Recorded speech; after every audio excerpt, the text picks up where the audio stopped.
Alright, good evening everyone. Give me 1 second while I boot up voice meter because I don't hear anything from the game right now.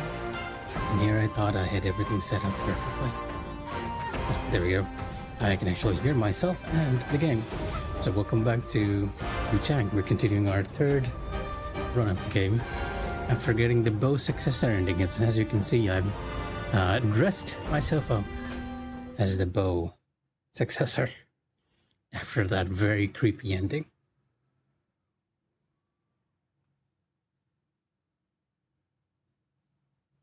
And currently, we are at the Shoe Sanctum. I'm gonna run down to the nearby village, the bamboo area village, to...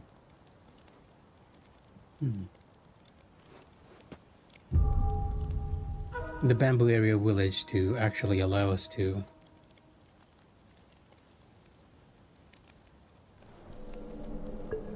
continue. Also, for some reason, I can't seem to connect to my YouTube chat.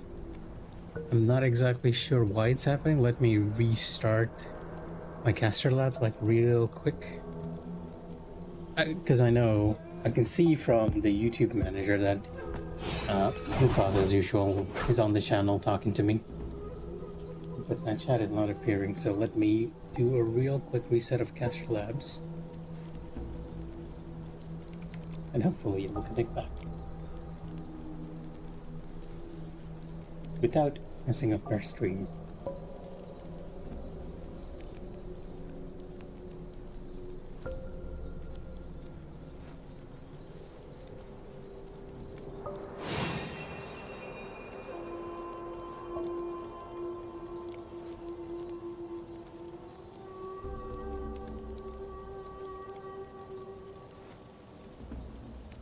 No, it still says that I'm not connected to YouTube chat, which is kinda odd.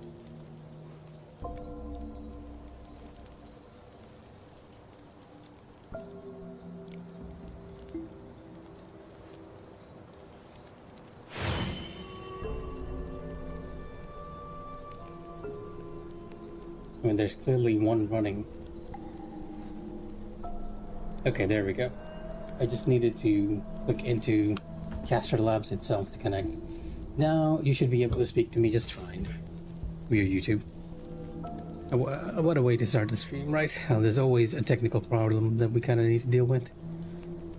But yeah, I'm gonna do a bit of a side quest here before we proceed, and that will include running down to the bamboo area, the bamboo village area, and given the item we get in the temple area, that one kid at the courtyard, though admittedly I'm kind of lost on where that is. I think we might need to take the upper path. A very, very tiring day, to be honest. I feel like I'm not using my free days very efficiently, right?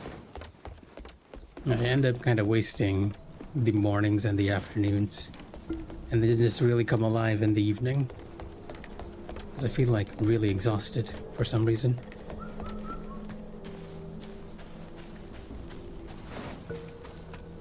Did I go up here? Oh yeah, this is the way to the village? Oh no, this is the way to Wuchang. The village is a bit further down.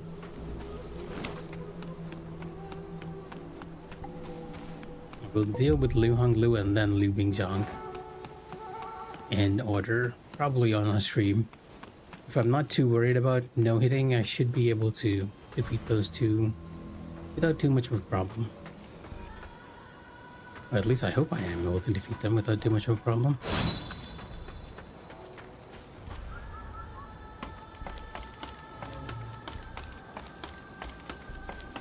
Now, see, the thing was, I wasn't even sleeping today. I was just exhausted. I haven't done that in a while. Sleeping on Fridays.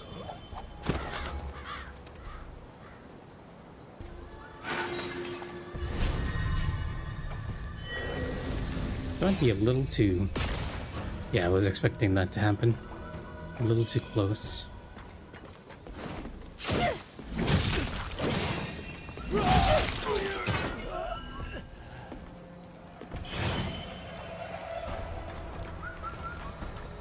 I'm just heading in here and interrupting their little break.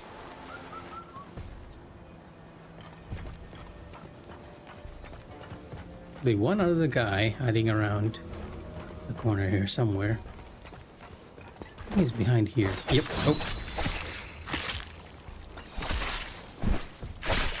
He is indeed behind here, and he managed to get me.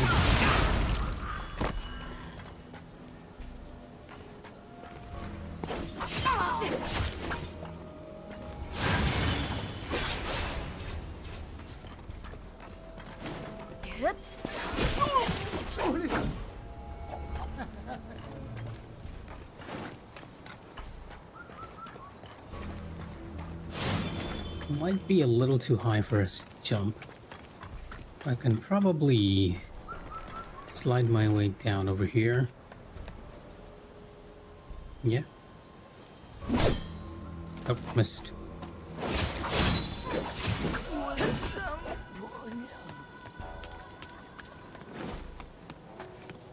Now that I think about it, I could have actually just taken the other route from Reverend Temple and made our whole journey a lot shorter.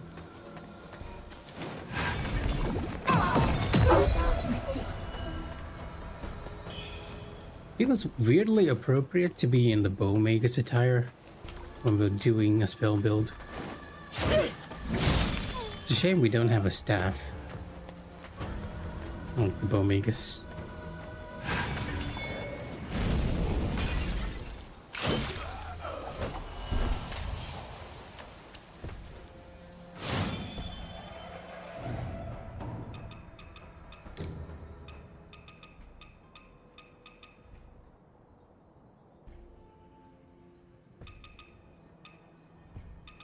No, I haven't used this spell. Might as well try it.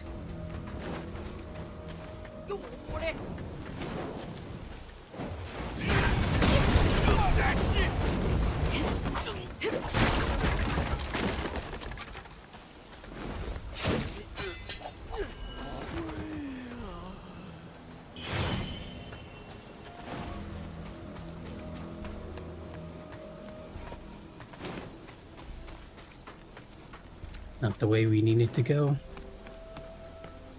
Boost up the game volume a bit.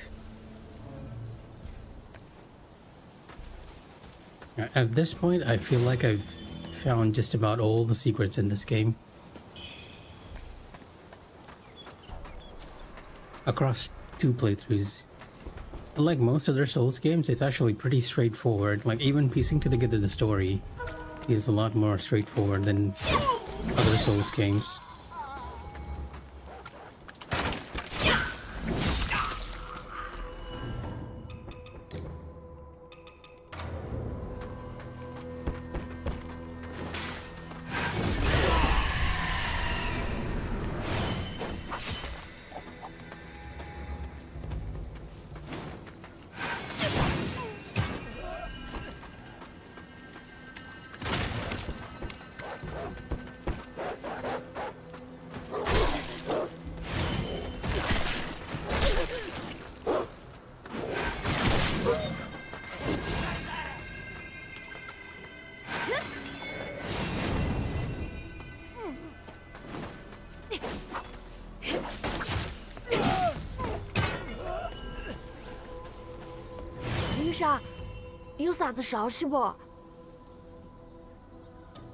Oh, I can actually give the dough figurine to him.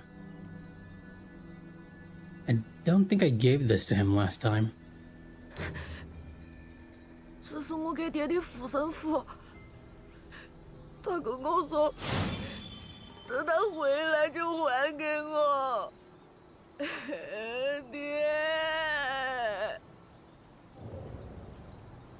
So, yeah, this pretty much confirms that he is the brother of the Jar Kid.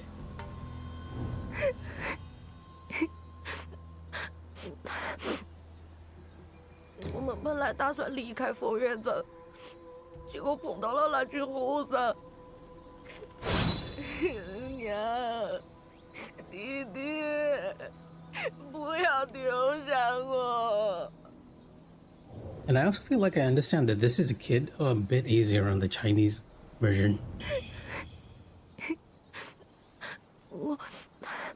我打算到浦原市去，娘在。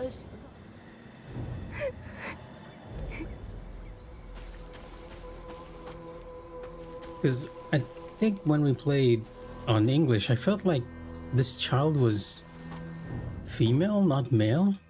It was kind of confusing. And we got an item from him. A consumable. A burnt meat. Was it a consumable? Oh, here we go. Its presence is a grim reminder of the land's decline. In these desperate times when food is scarce, it's best not to dwell on where this morsel has come from. Reduces HP but boosts fire mitigation for a certain duration. Only works to counteract fire damage inflicted by enemies. Interesting. Kind of funny, right?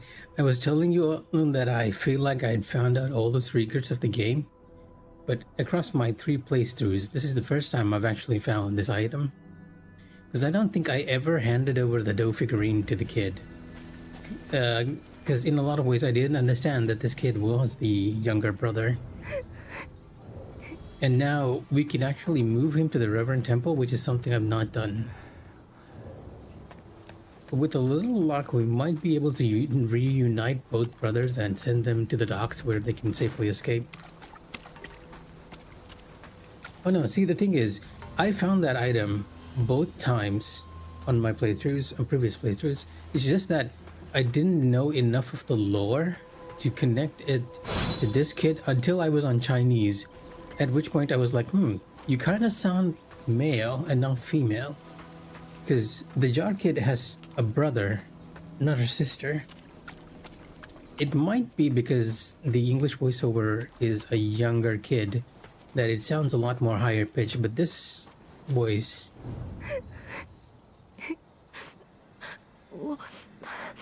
我打算到浦原市去，娘在信上说那儿的老道长人很好，说不定会收留我。 Like, I feel like behind the door I can imagine it being a younger male child. A younger boy and not a younger girl. Oof. It's only hearing that voice made me connect the dots that I had to give that second item to him. But yes, now that we've done that, let's teleport over to where we need to go.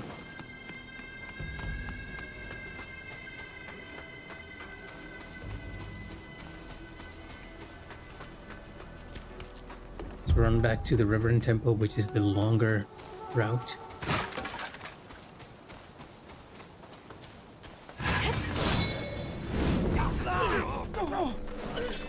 I feel like my magic power has lowered. Oh yeah, it's because I'm not using sacrifice to increase my damage.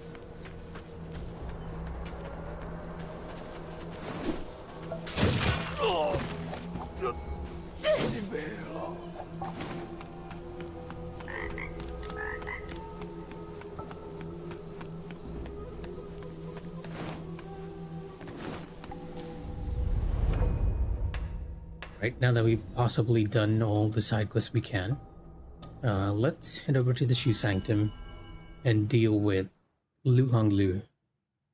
Wuchang Lu first, and then Lu Bingjiang. And that is probably going to be our entire stream for the night.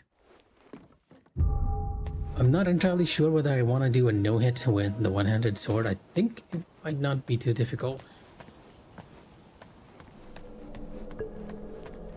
Alright, let me see what the boss weakness is. Wuchang Lu. I think she has the crow one, the beaked hood.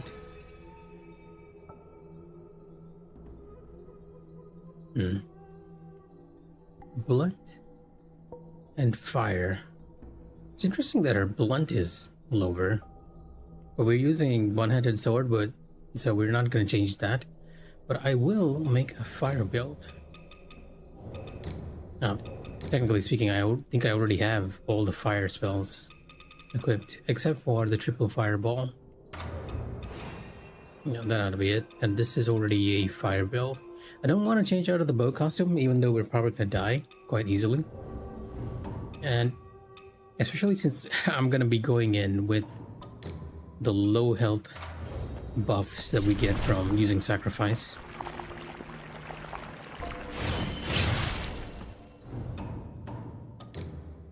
Interestingly enough, I'm starting to realize that in truth, the game only has like one magic one-handed sword, and it's this one. These two are based on agility. Dark Frost Edge and Boreal Abyss are based on agility, and the two swords you get in game, Plume Grace and Jean-Loup Sword, are based on feathering. The other magic sword you get is the deluxe edition one. So, kind of weird they have only one magic sword in here. And it scales fully with magic. It's level 5 magic. Well, this one is level 6 magic and agility. What an interesting spread there. So I'm gonna equip the Watch's Abyss here. And let's see if we can find some other spells that we can use in the Impetus Repository. I don't think One-Handed Sword has a fire variation though. Spitting Kick might not be too useful. Frostbite build-up? And this is Poise.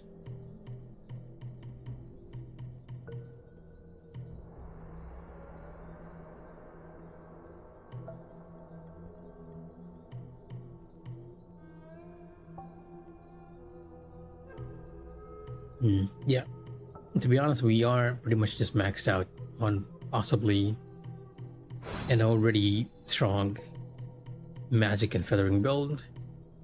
I don't believe... Okay, there are a couple of magic nodes over here, which I can probably spec into by removing these. Oh, sorry, I didn't mean to remove you. This one's already maxed out, so... There's one more magic node. Yeah, I honestly think I have already hit like almost all the magic and feathering nodes in the skill tree. The axe tree doesn't have any magic. The sword should, but it should be like way below. Actually, the sword doesn't have magic. It has feathering. Okay, that makes more sense. The spear. The spear has some. We still have 2 more points we can put in.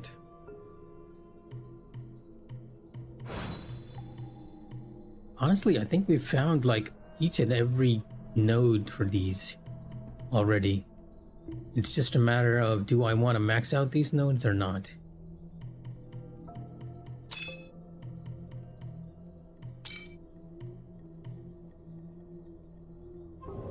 My magic is already like really high, to be honest. It's 87, which is extremely high. I'm gonna build our benedictions for the sword on burn this time. So let's look at anything that gives us burn. Ferocity, corrupted feathers, burning might. If a nearby enemy suffers burning, gain increased damage for a time and sky. Oh, I did not have a +1 variation of this. I must have missed it.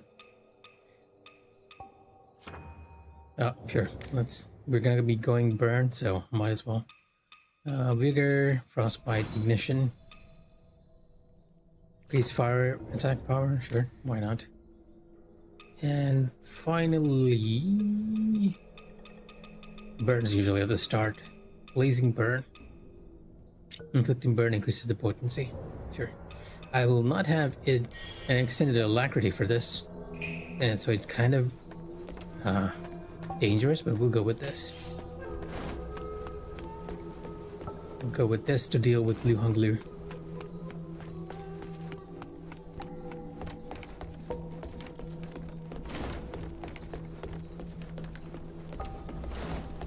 I'm waiting for when they patch it so that you immediately spawn near the boss. With the low health build, we're gonna die in one hit anyways, so But did I go down this path?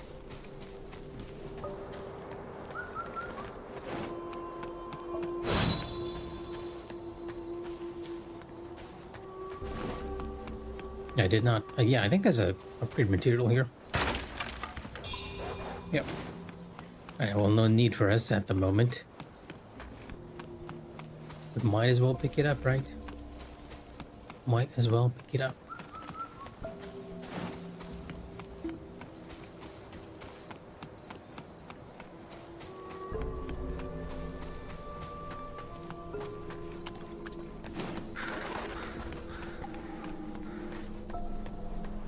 And here we have the source of the feathering for this entire region. Even though the Bowmakers is arguably the one who causes the feathering to erupt in this region, Wuchang is actually the one who spreads it to this one. She's also the one who gives... You can kind of hear the squelching sounds behind the door. She's also the one who gives the feathering to Wuchang.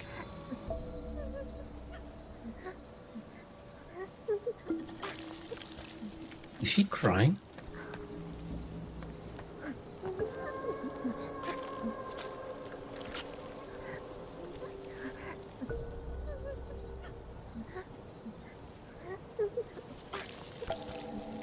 Okay, now it's just repeating itself, I think. But yeah, Wuchang meets with Wuchang before she loses her memory, and that's... She gets injured by Liu, and that's how she gains these abilities. Take a look at our fire spread before I go in. I'm gonna die a few times with low health here.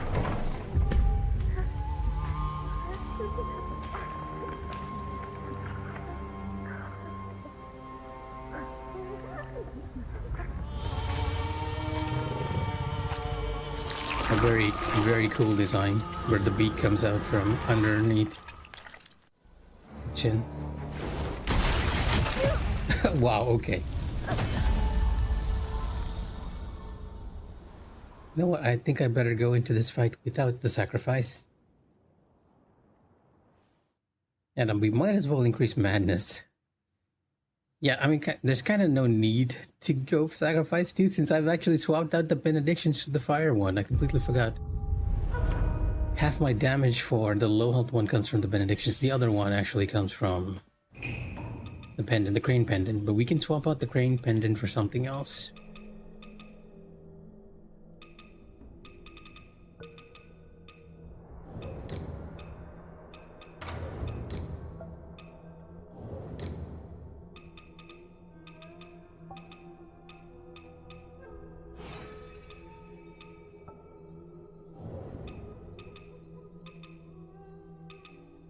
Increases your weapon's magic damage. Increases the potency of yourself. Why do I have a... Why am I using the normal version too? Yeah, because I'm going into the fight with that one move where my HP is like at the very, very low threshold. I think I might use the gourd one just to increase our survivability here. And still try to go in with a low health build. But in addition to that, I'm also going to invoke to gain maximum madness, because that's going to make me take even more damage. Yeah, I'm going to be doing that exactly.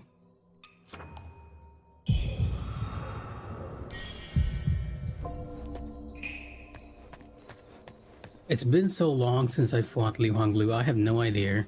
I don't even remember her talents. She's not one of those enemies I analyzed way too much. Because she takes like a crazy amount of damage already.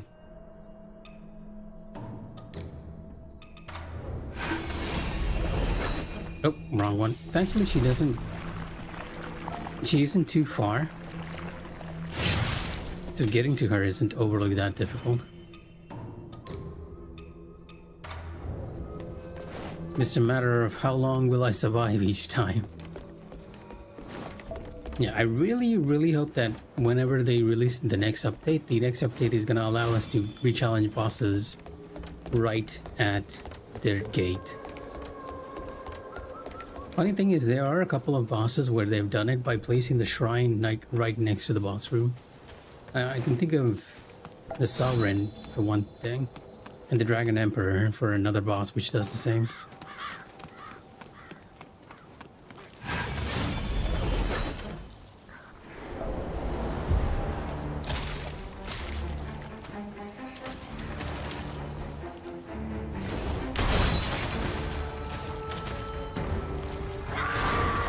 Oh, I missed.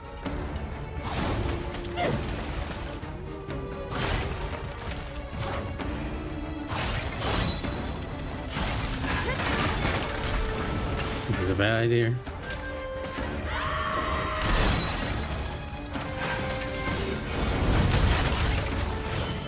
Yeah, see, this is the whole reason why it's a bit easy to deal with Wuchang Liu.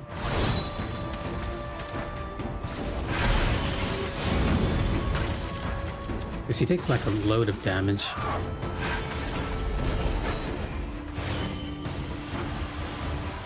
Way too far too. My fireballs reach her. They can. He's going into her phase transition.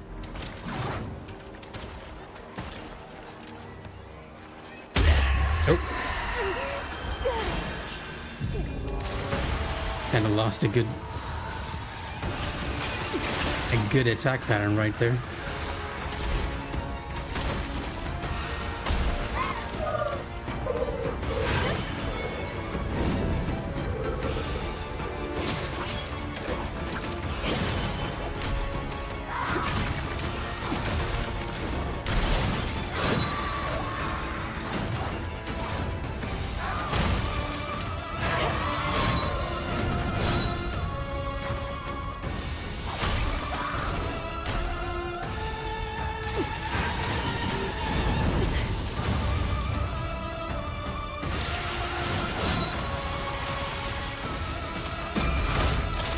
Oh.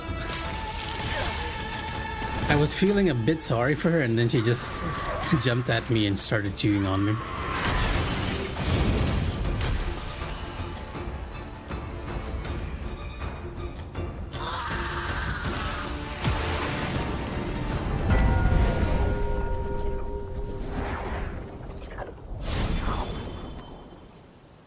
And with that, we get all the key items.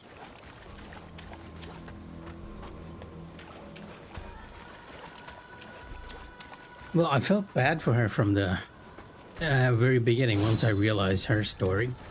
The main story for Wuchang Liu is that she is the daughter of a gravekeeper who loses their wife to childbirth, and the child itself is lost. Wuchang Liu is also lost during childbirth, and the father, in his desperation, is visited by the Taoist that we meet at the very start of the game, and given a resurrection formula which he uses to bring Wuchang Liu back to life, except using this kind of brings her back wrong. And so in order to actually make sure she survives, because people started noticing that she eats like a lot, the father hides her away and presumably feeds her dead bodies to keep her alive, which makes her grow even more of a monster. Hey, Alex. This is the drip from... I'm going to give a moment for Wuchang to look at you, because she does that when... Yeah, there we go. When you start checking her out. This is the gear from one of the NPCs in the game called the Mikh'a, and arguably the person who's responsible for every bad thing that happens in the game. I'm wearing this because we got her ending in the last playthrough, in our NG Plus playthrough, which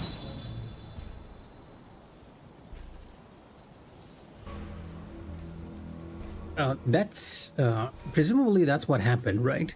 People started noticing that she ate a lot, and then they started getting suspicious because of her immense appetite.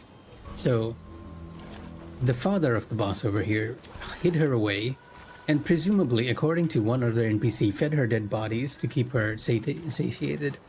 Unfortunately, the people in town had enough, and they made a mob to go hunt down the father and the child. And presumably the father is killed in the altercation, and the child in her anger becomes even more of a monster and starts hunting everyone down. She chases the officer of that mob group over here to this area and is eventually trapped by another mob in this temple. Sure, why not? I'm going for a spell build, and that's actually what's creating that. It'll be a second, but these should turn off in a bit.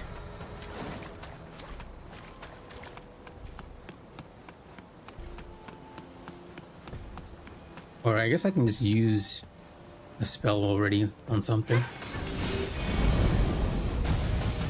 There we go. Oh, if you meant these effects, those are... Okay, sure, why not? I am actually using... I built her to do more damage at low health, which is why I'm keeping her at low health most of the time. But yeah, this is the gear of the Bowmagus, who herself is very cute in a very psycho way. When next we meet the Bowmagus and you're around, I'll let you know. It's gonna be a long, long while till we meet her, though. Come to think of it, I don't think I properly read. Yeah.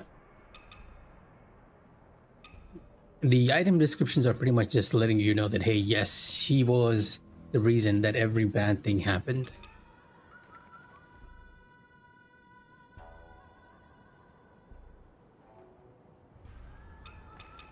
Like, originally the Bowmagus was like just a leader of her people, the bow people. And then she got it in her head that she was part of divinity and started doing each and everything.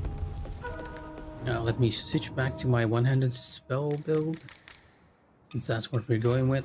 And also lower my HP so that my buffs are active.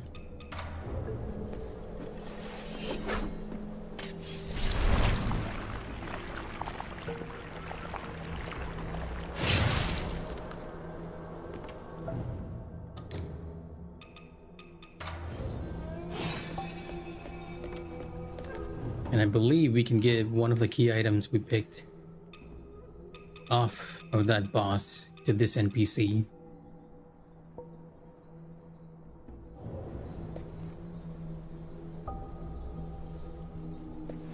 Is that a reveal? Not exactly sure what you mean. Like, as in, is it revealing that she's the one? Yeah, but we're on NG++, so we kind of figured that all out, like, way beforehand.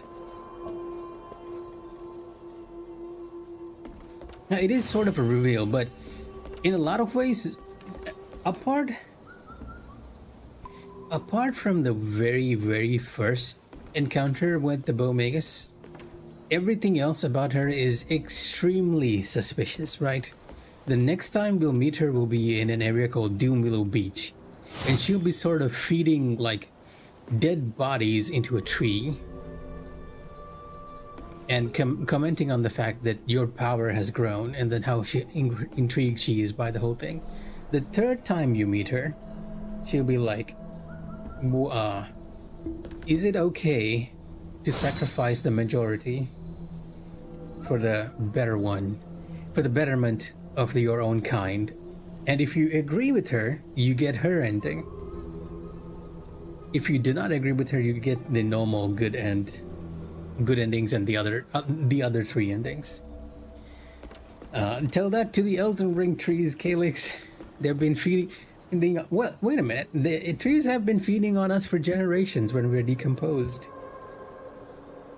And to be honest, there is one tree in that area, the Doomwillow Beach, which does actually have a mouth. It's actually the boss in that area.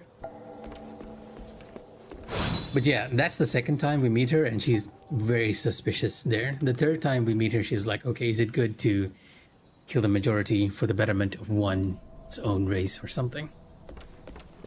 Let me talk with this NPC, give over the key item to her. 我的儿啊，你将将跑到哪儿去了？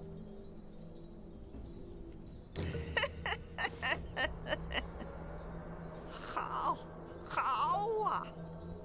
我儿果然厉害，看那个长舌头儿，还敢说我们两娘母的坏话。啊，对了，卢红柳吃的那个白玉丸子，你找到没得？ Yeah, in the case of this NPC, you can give that meat thing that the boss was chewing on to her. If you don't give it to her, she ends up in the refugee camp and over time goes mad. If you give it to her, she sort of starts to be able to realize that you're not her son and goes off to find her son. I don't think I managed to do that branch of the quest last time, so I'm gonna actually give it to her this time as well. 找到了就好，快拿出来给我。 So let me switch off my HUD over here so that you guys can actually see it.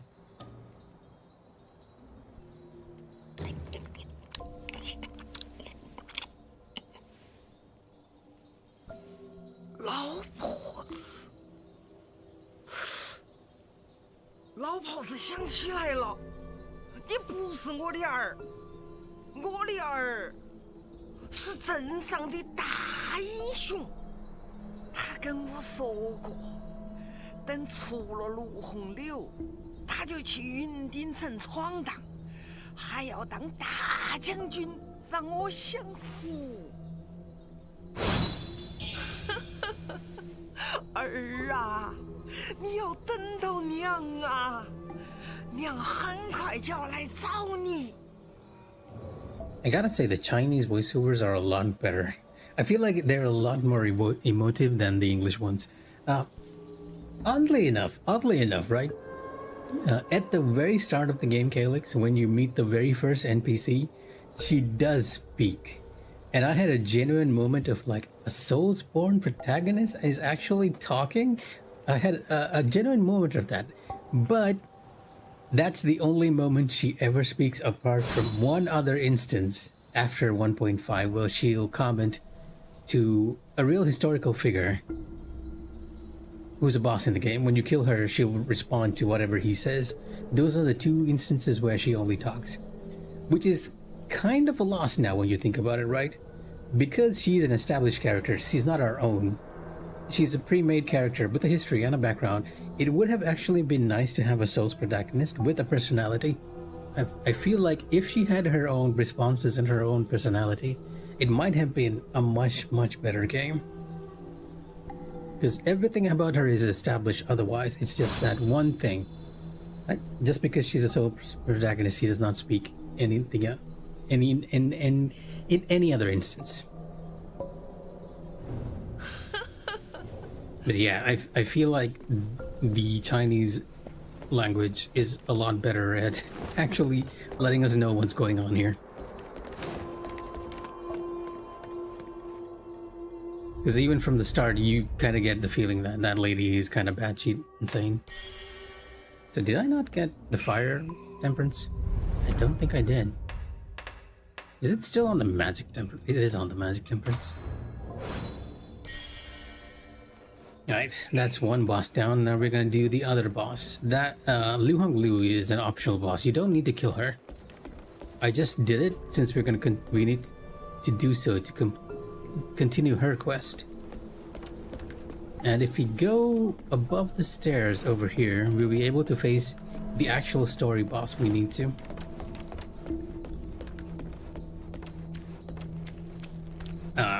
For this character, right? I mentioned before that the Bowmaker is the root cause of everything that's happening in the game. And you later found out that the Bowmaker actually influenced this priest over here to give into the power of feathering and spread it all across the Shu area. Like she's the one who tempts him to kill his twin brother, possibly to kill his twin brother. And she's the one who tempts him to start using the pills with the red mercury to spread the feathering. Right, here we go. Let's hope I don't die in one hit, because my HP is very low, as you can see. I need to cut out the HUD so that you guys can see my buffs below it.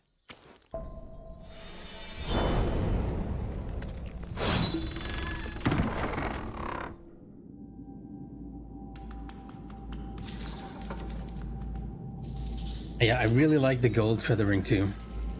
Like, that's when she has max magic points.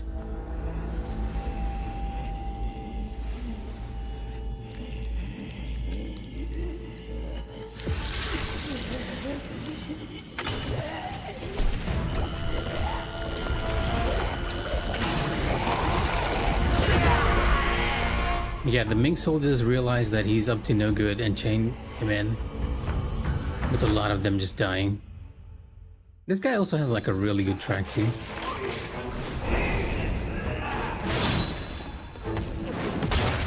Oh wow, okay. I'm surprised I survived that.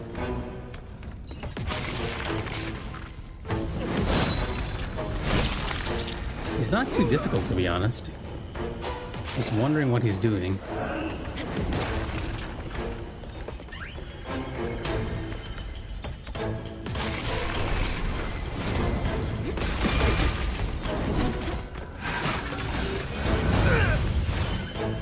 Because we are doing like an immense amount of damage already.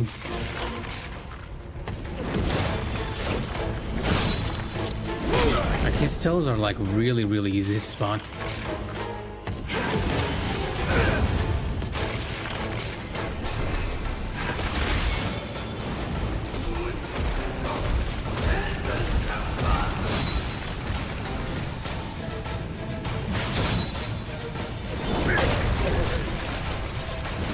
It's okay.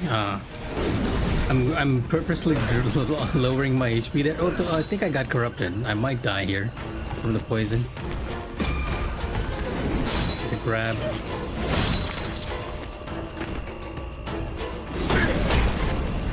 That corruption lasts a while. You know what? Let's just reset. The shrine is right below.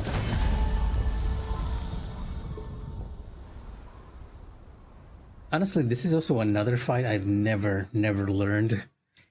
Just because you kill him like so quickly if you're really focused on offense. And I'm just running around in the battlefield. He does kind of remind you of Pinwheel. He's even just about as weak as Pinwheel too, I'd say.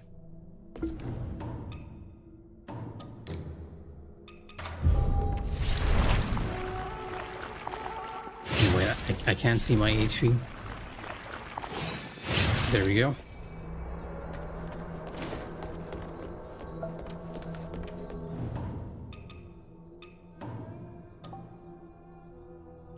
I'm realizing that the Plume Grace actually has a double buff for defense when your HP is low. We're not going to be using this though, we're going to be using the Watcher's Gaze.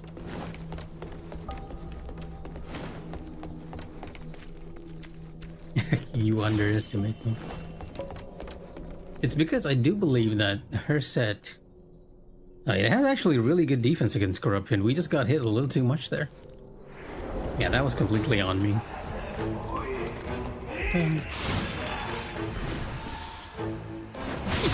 Oh, okay, yeah.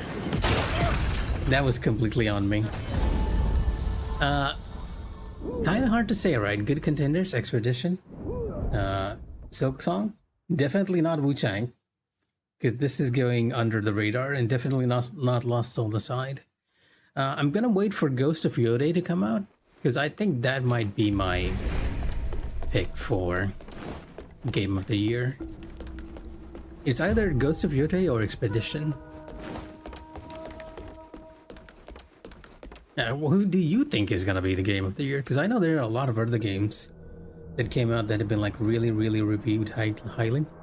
If you want my own personal opinion, it's gonna have to be Fantasy Life, right? And I mean, come on, Split Fiction, Night Rain, Death Stranding, they're all like options. If you want my opinion, it's gonna be Fantasy Life-I. Kojimbo? You think Kojimbo is gonna get it? He has some stiff competition. Some very steep competition.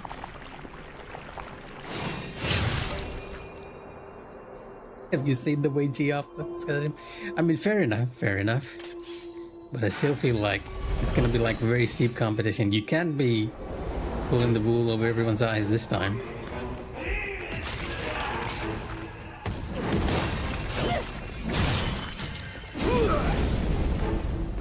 forgot to buff up.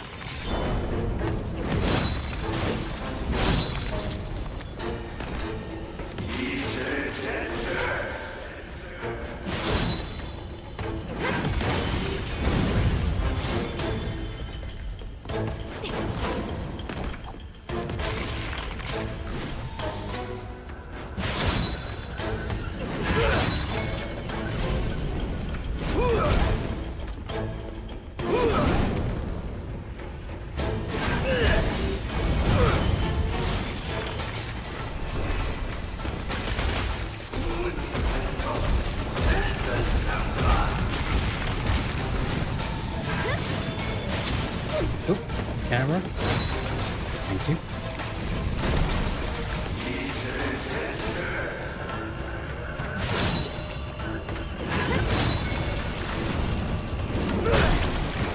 Okay, not a safe move to use against him.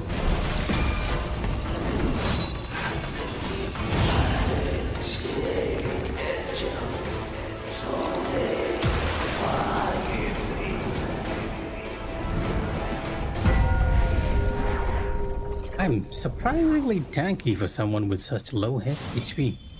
I wonder if it's because it's like so early on in the game. I think it sold well for nostalgia purposes, but it has a performance boost for Delta. There isn't anyone who's happy about it. It's the same case with Wuchang as with Delta. It did surprisingly well too, but a lot of people are disappointed too with it. At least that's the general consensus of people who are playing it, right? It's just okay as a product. But I don't think Delta is going to be winning any Game of the Years.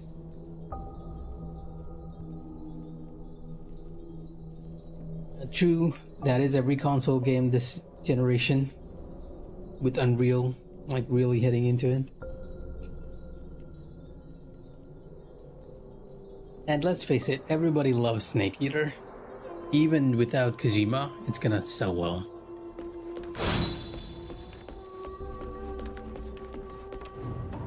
So let's take a look at our key items. You get this as a healing cure to give to Nian's. We can actually complete Nian's quest. I've done it, and we've managed to save him, even though his spirit is broken. And over here, a broken cane stained with the red mercury crystals where it snapped. Liu Bingzhang, consumed by the powers he sought, cast aside his past duties and beliefs. This negligence allowed the remnants of the ancient Shu people to resurface and unleash the feathering upon the world. This is indicating to you that, hey, he was consumed by the power that he was looking for. But it's only later on that you realize that Bo Magus was the one who was actually tempting him to that power.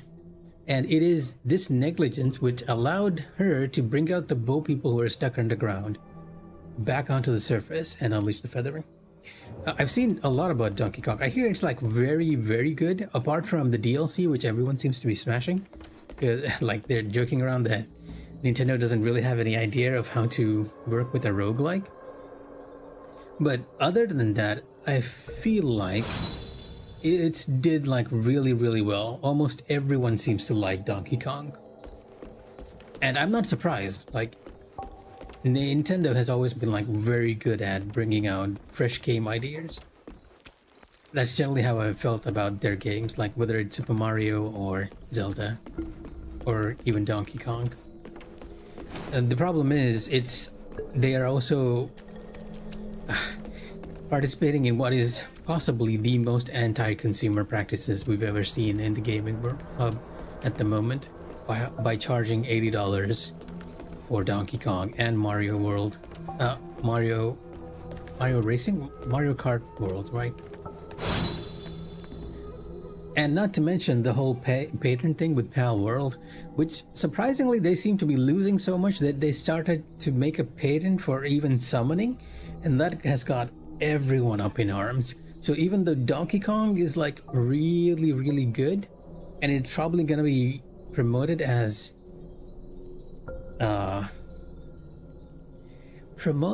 what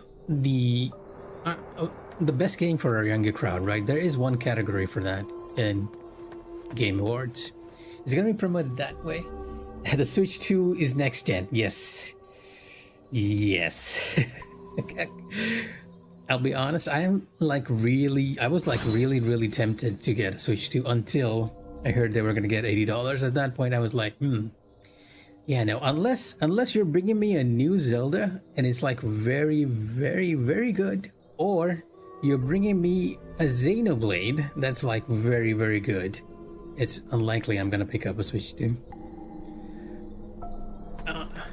It looks a lot better though. Like, if you've seen the comparisons between Breath of the Wild on Switch 1 and Switch 2, it works so differently. Unless you own a PC and are actually pirating. Because if you're pirating, you are already experiencing that game in 60 FPS. 女侠，看你没得事我就放心了。哎，找到啥子没得？这东西怪模怪样的。 哎，也不晓得能不能救我兄弟的命。哎，我身上也就这个灯芯草能拿得出手。女侠要不嫌弃，就送你了。我要赶回浦原市救我兄弟了。女侠要是有事，尽管来浦原市找我。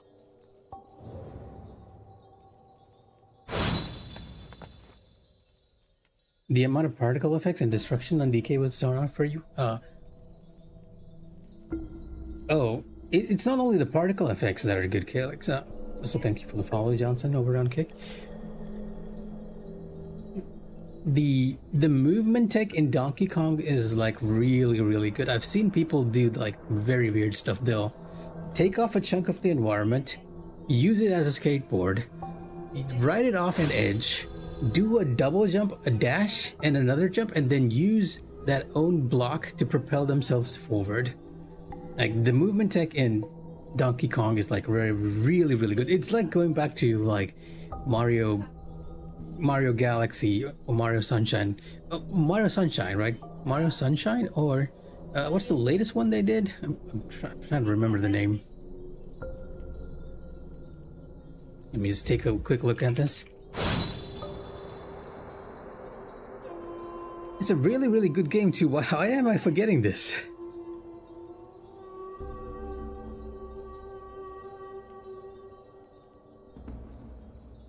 The latest Mario.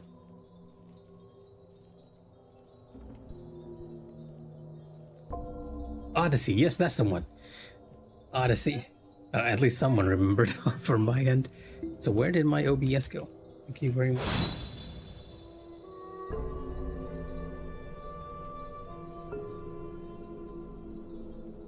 Yeah, Odyssey had some really, really good movement tech too. Because you could like throw out the hat, jump on it, dash, double jump, and even bounce off walls. And that same movement tech is applied to Donkey Kong, which kind of makes it really, really good. They are amazing at making platformers. I feel like the only game that has ever come close to beating them in terms of that is possibly Astrobot, right? Nothing else has come close for me.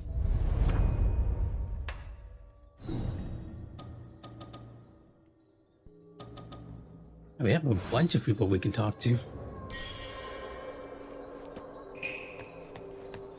So yeah, I feel like it's possible that Donkey Kong could be a contender for Game of the Year as well.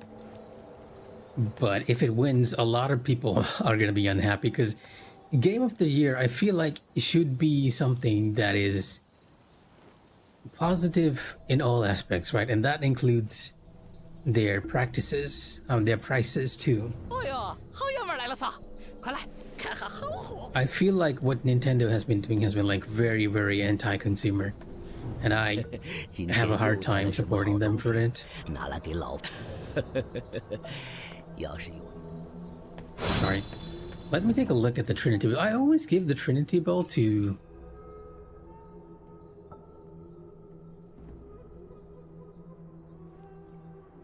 the power to dispel one's madness. I always give the Trinity Bell to this lady over here. But it does say that it can dispel madness, and I've never checked this, but I do feel like I can use it at the statue over here.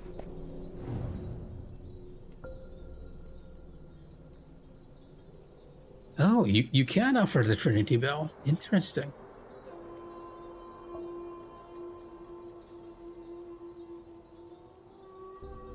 Like, if I offer the Trinity Bell, do I lose it there?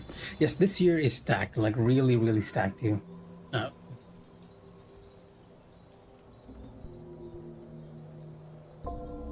Shadow of Mordor just came out at like a really good, a bit of a lull. This year is not the case, right? I think even apart from that, Dying Light, the Beast has been received very positively. And then there's the Trails in the Sky remake, the first chapter. And let's not forget Kingdom Come Deliverance 2, right? Like all those games are just coming out and just blowing it away. I'm taking a look at what's next in the year. Any big releases in the coming months apart from Ghost of Yotei? Okay, I guess, yeah, we still have a lot of stuff left, right? Silent Hill F, Hades 2, Sonic Racing Crossroads, which I might actually pick up because I feel like I need a bit of kart racing, and Sonic's a fan favorite.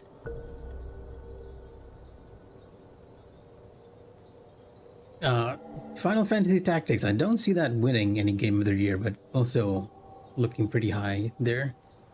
Ark is there. Just going over a list on releases here.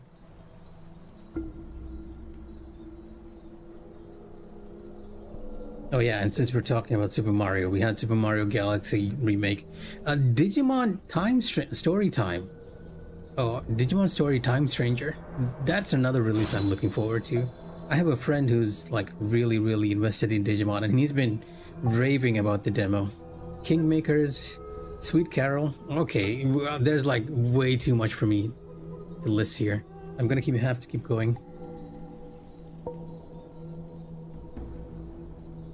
Yeah, to be honest, I feel like Astrobot would still be part of the contenders, but winning it is gonna be like very hard. It's gonna be like really, really difficult for people to objectively choose what they think is correct this time.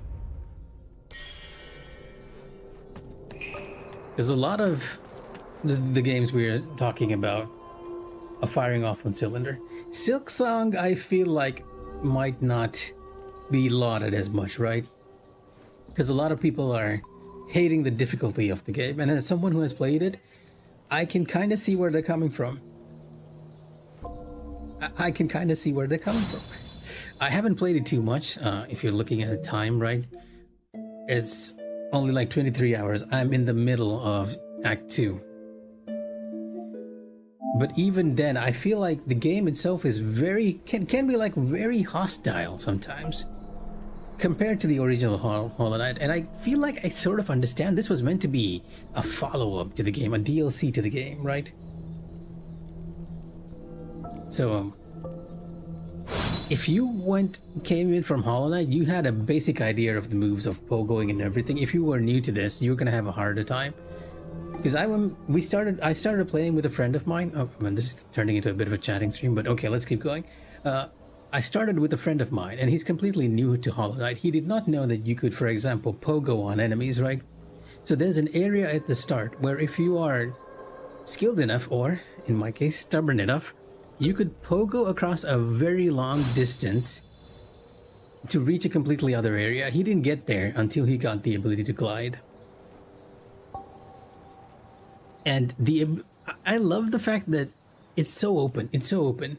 If you're following the main path that's intended for you, it doesn't feel difficult. But if you go out of your way to find these alternative paths, it's gonna wreck you. It's really gonna wreck you. And the worst part is that sometimes you're not even gonna get benches to rest on. Especially in Act 2. You have to pay for benches, and then the benches will disappear. So you have to pay again if you want to use it. It's very hostile in that sense. And there's one point in the game where it gets like really, really difficult if you accidentally pick up an item without you knowing it. So yeah. Oh, the lowriders. I'm just waiting for Mossbag to come out with his official lowrids, because I'm already seeing like posts of people going like Hollow Knight Silksong story explained. I think Jinji has one up, and maybe, yeah, I think Jinji and one other creator had the explained videos up, but I've not watched them. I'm just gonna wait until I finish Silksong and Mossbag finishes Silksong, because the one low person that every Hollow Knight fan trusts is Mossbag. So let's talk to Wanjie. 洪流，3000里，我饶不了你。 The epic name bro of Silksong, I guess in a sense, unlike epic name bro, he didn't start off doing like walkthroughs and then explaining the lore, right? Mossbag is just a complete cover-up of all the lore without the walkthrough. Now, I like them both. Like I've listened to Epic Name Bro's entire walkthrough series. I've listened to Wati's ones as well. Although I don't think I like Wati's more recent ones. In a lot of ways, it's more cinematic, the current Wati stuff. But I feel like in the case of, say, Elden Ring, a lot of the stuff that Wati discusses is stuff that I managed to figure out myself. But however, there are other creators in the Elden Ring lore community that have surprised me with their knowledge, right? The Tarnished Architect, I think, is one of them. Like, he takes a look at in the architecture of the buildings and the murals and everything, and he makes some very compelling points. Scum Mage is another good creator that I've been listening to the past few weeks. He has like very interesting theories that I don't feel like most other creators talk about. Like, he has one on the main god, he has one on Meteor, he has one on the trees in Night Ring.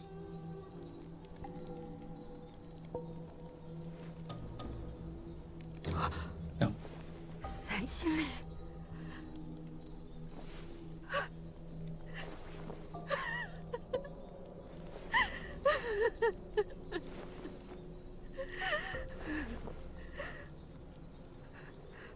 回来了，师傅的3000里回来了，师弟，你们看到没得？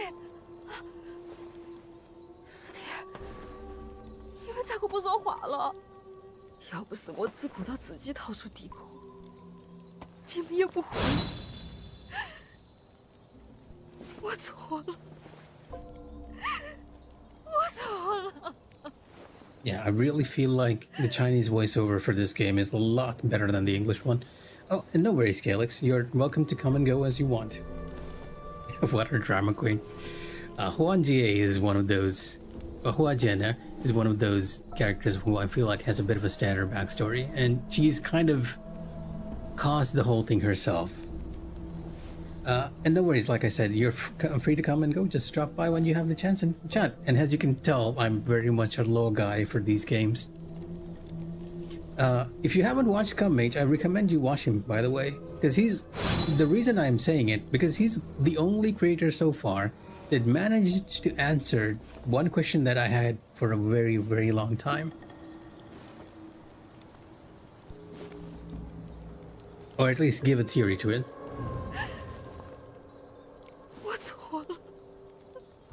Huan Jiana, she led her disciples to deal with a monster below the Shu Sanctum, thinking that she could take care of it.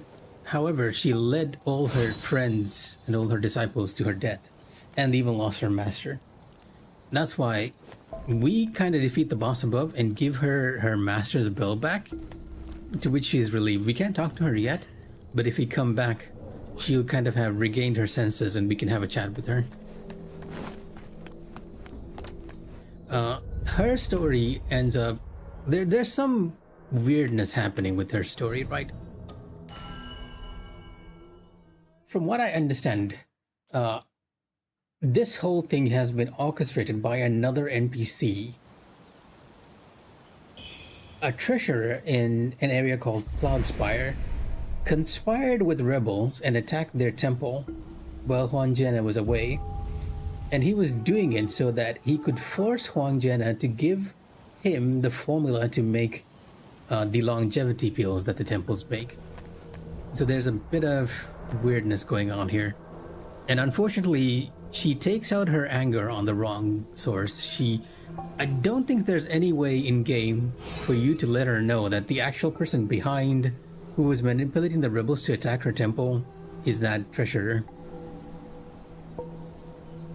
Although I hear there's an alternative route to meet the treasurer, which I'm gonna do this time.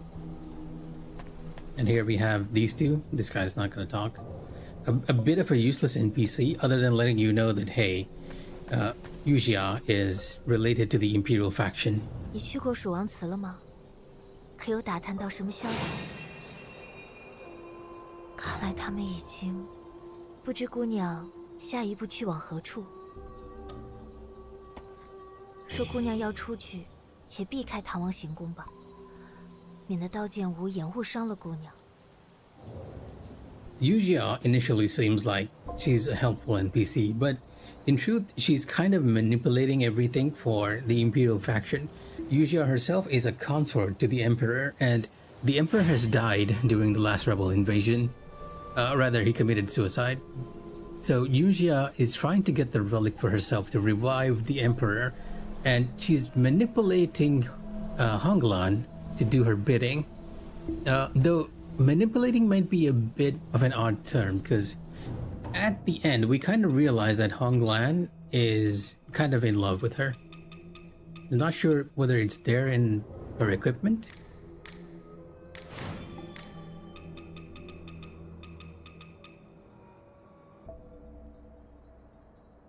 Yeah, it's not there in the equipment, but yeah, that's the basics of it. Like, she's manipulating Honglan and the Imperial army to get the relic to revive the Dragon Emperor, and she's sort of sending us on our way to do the same, except she's also trying to steer us away from the relic when she knows the Imperial army is in that area, which is why... 说姑娘要出去，且避开唐王行宫吧，免得刀剑无眼误伤了姑娘。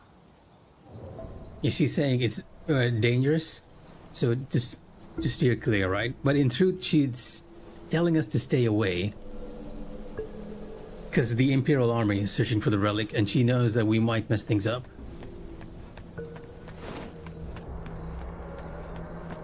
So this is still glowing.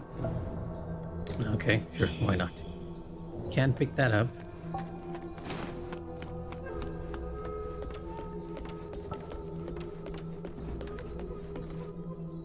Eh? 女侠，你来了嗦！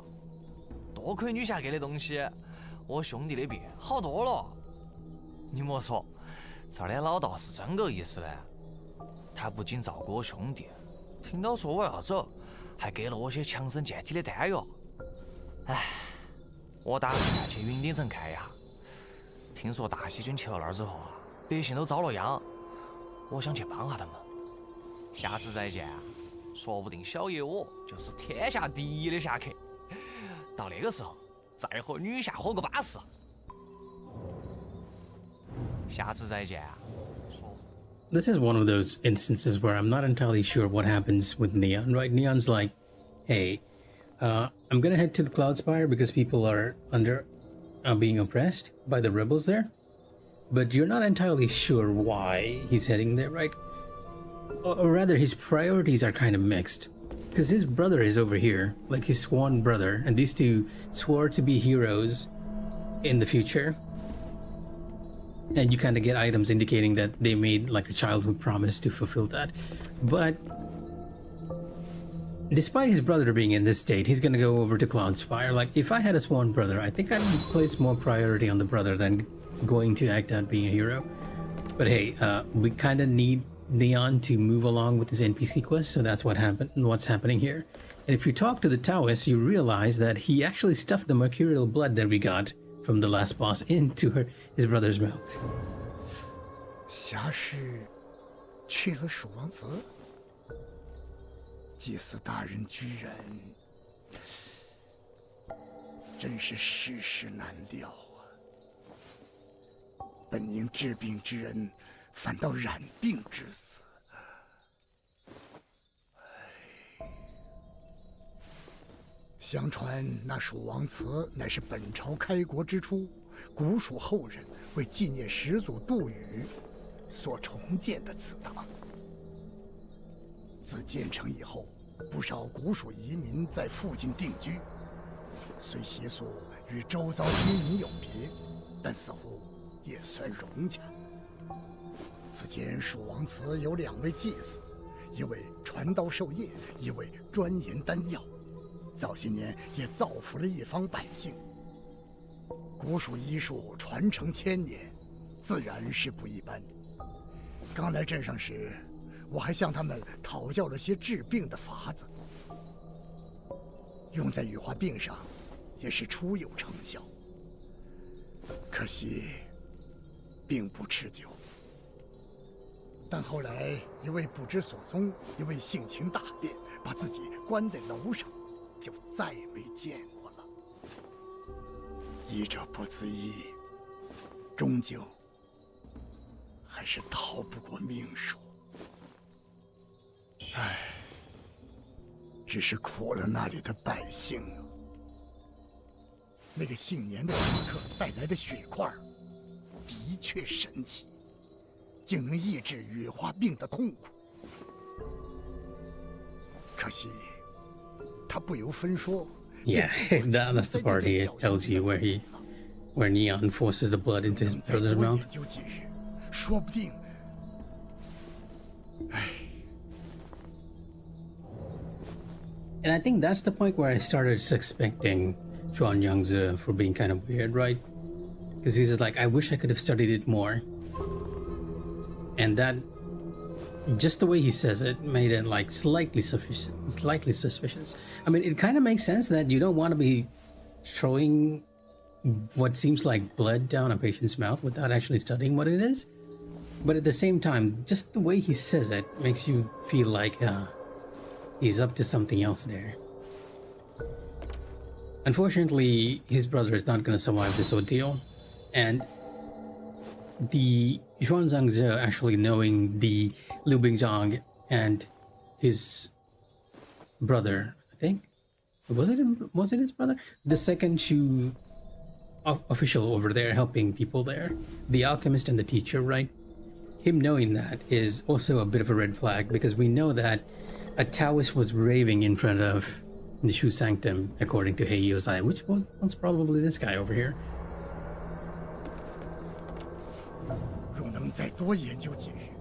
And yeah, he still laments the fact that he couldn't study it more. I'm gonna do one more thing before we go down the route we need to go. At this point, we have like 2 options. If you have enough fire equipment, or fire resist equipment, and use like fire ward pills or fire resist pills, you can go through the path at Doombillow Beach, allowing you to skip the underground section and to proceed to the Tang Palace, because that's our goal, the Tang Palace. The other way to go is, we got the key to the underground Shu Sanctum, so we can face the centipede there and also proceed to Doombillow Beach.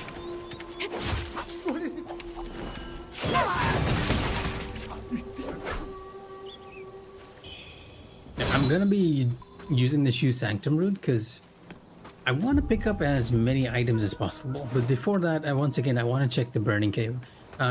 Each time we finish the story segment, I'm just running down here to see whether there are any changes. I don't think this changes until after Zhenbu Temple. But I'm making sure that we're not missing anything over here. So she's looking like very creepy with the glowing red eyes in this lighting. And that's a very good shot too, the light filtering in. Anyways, back to the Shu Sanctum.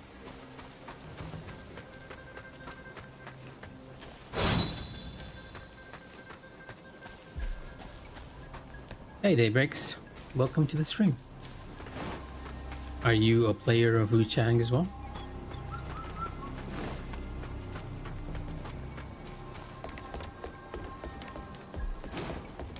How have you been enjoying the game? I've been liking it enough to be playing it a 3rd time.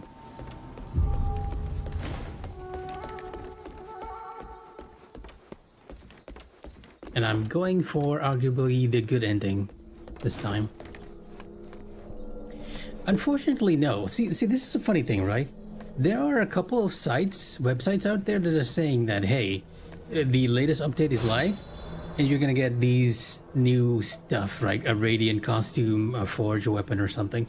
However, when you come into the game, and if you have the deluxe edition, nothing has been put into the donation box. And the same can be said for the PlayStation Store, right? I even checked this with the store. Okay, let me just quit to the title menu like real quick so that I can show this.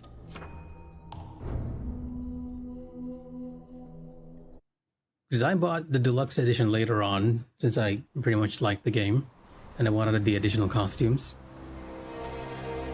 So if you go over to the shop here, and you'll see here,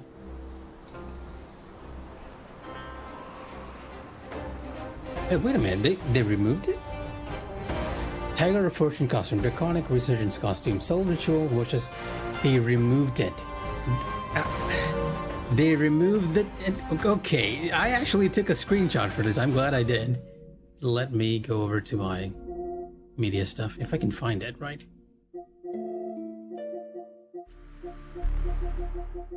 Here we go.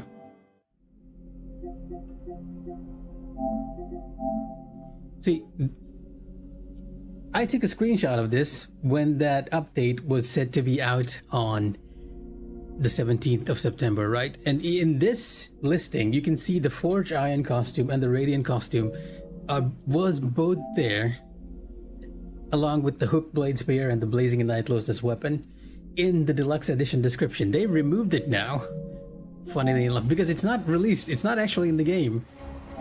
Or rather, it's not released at all. So they changed this text back again to where it was. So yes, even though there are some websites that are saying that the 17th update is out, it's not been released. And I think I saw a post on Reddit that said it's not officially released, whatever that means, unfortunately. Oh hey, thank you for the follow. Not exactly sure why it's not popping up on my Caster Labs, but I appreciate it. But yes, unfortunately, if you're looking forward to the new costumes like I was, especially the one that sounds like the Radiant costume, it's not out yet. We're gonna have to wait a bit, and this team has been like very, very tight-lipped about a lot of things, unfortunately. Now, for all of how much I like the game, the devs are like very weird at times.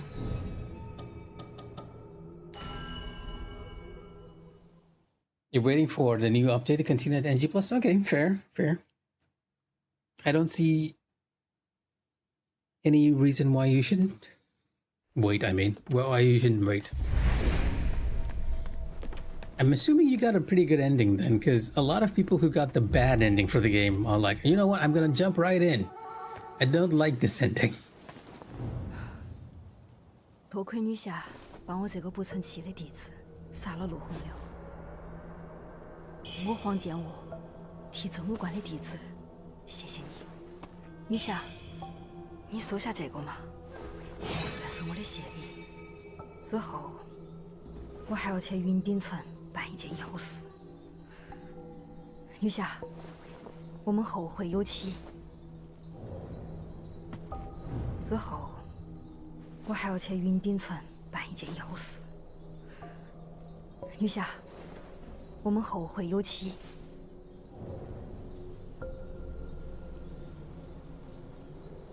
Oh, I see. You defeated the final boss this farming. I wonder. Because there's a bit of a confusion regarding what people consider to be the secret ending or not. And since you haven't seen the endings, I'm not gonna spoil it for you. But I would argue if you've gotten that far, you're probably gonna get what many people consider to be either the good ending or the true ending of the game. So well done, because I actually got the bad ending on my first run, which motivated me to jump right in. Like just seeing the bad ending, like motivated me to jump right in, because I was like, hey, what is happening? Why is a copy of Wuchang coming down the stairs. Whoop.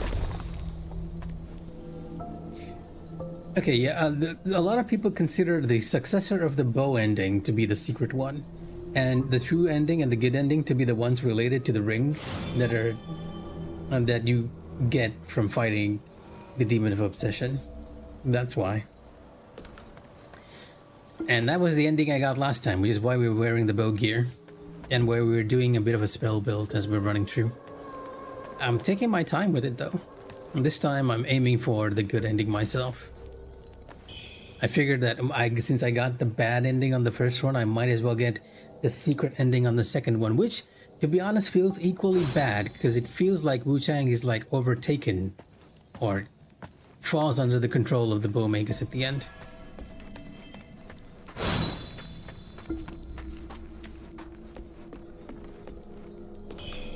I really should be wearing some corruption resist gear here. I guess we can do that, and let's just wear the consort gear. We'll wear the consort gear and glamour the Bowmagus one. Because the consort gear has like really, really bad defense, but incredible resistances to everything. And since we're going a spell build, it like really shouldn't matter.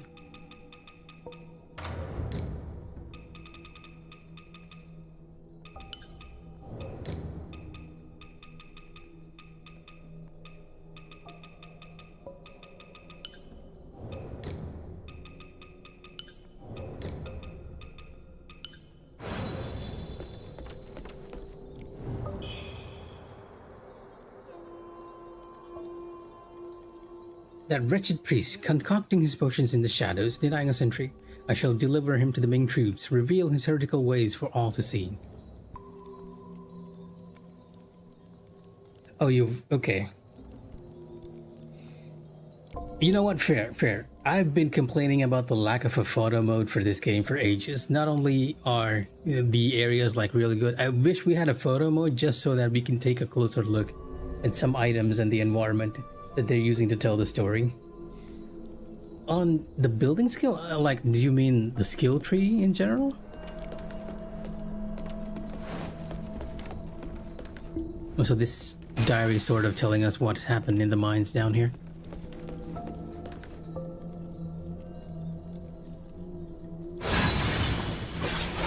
Yeah, okay, fair enough. You might have an easier time once you get to NG plus to level up though, because a lot of the EXP seems to increase as well. Not to mention, if you have something that I should be really wearing, and I keep forgetting to wear this, if you have the jar, I do believe it increases EXP.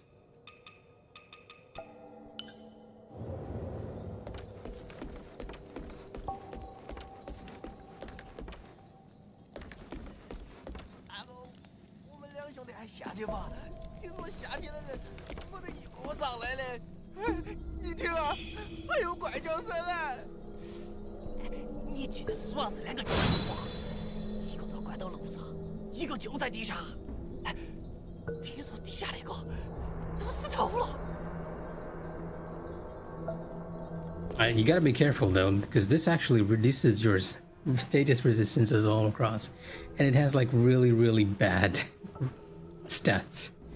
But as you can see, that little description is like, wearing this jar may well produce some surprising effects. Yeah, the jar head does indeed increase EXP. It does not only increase EXP, Mufas, it also increases your drop rate, apparently. Something that we could not test, but I've had it on for so long, and I'm starting to realize that all the items I got was mainly because of that. Because I had the jar on for the very longest time. But hey, yeah, if you want to build a skill tree, I think that's a good way to go. And then you can just enjoy the story later on. Across multiple playthroughs. You know what, let me, before I jump in there, quick slot the poison items, because I'm very likely to get poison around here. There should be a little hallway around here.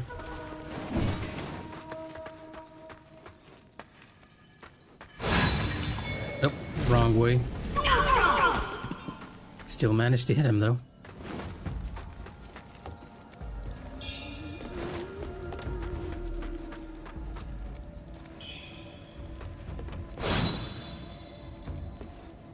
If you go over here, there should be a shrine along with someone shooting at you from above.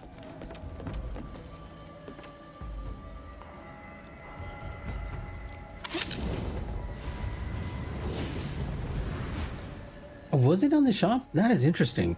Because I've been doing the Jarhead quest on my first 2 playthroughs, so I did not know what happens if you did not continue the quest.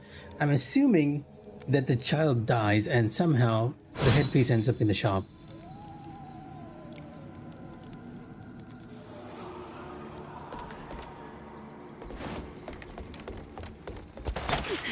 Oh, yeah, you.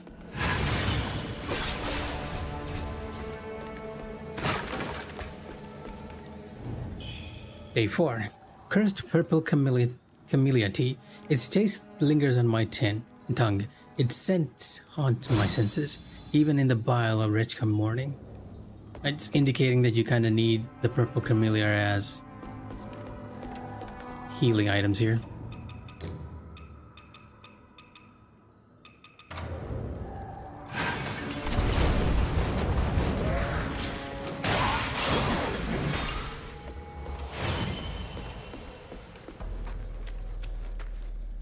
And we can't actually get this, but I'm just coming down here to activate the shrine.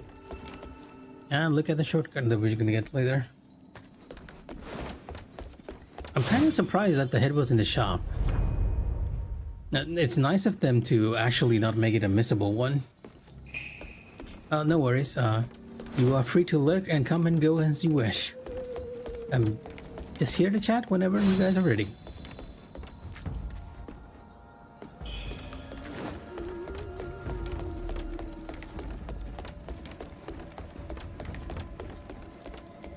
See, this is one of the more interesting looking areas, right? After that very green and peaceful looking path, you come across this. You come across the sea lily wrapped itself around what seems like a tree. Indicating that, hey, something is very, very wrong. And something was sealed inside here that was very, very wrong. And now it's been let out.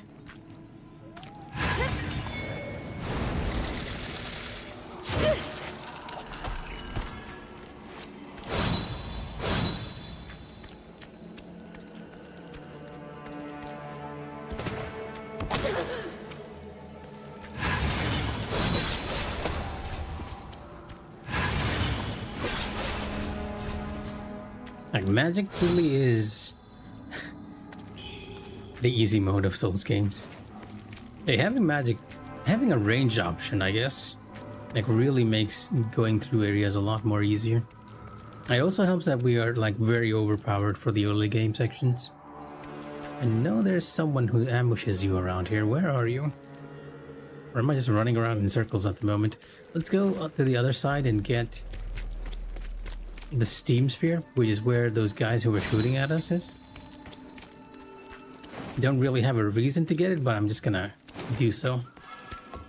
Is it the steam spear? Or is it the lashing web? It might be the lashing web. Yeah, it is the lashing web.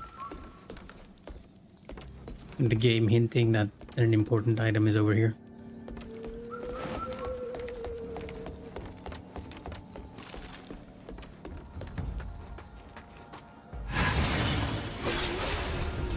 Oh, you're kind of resistant.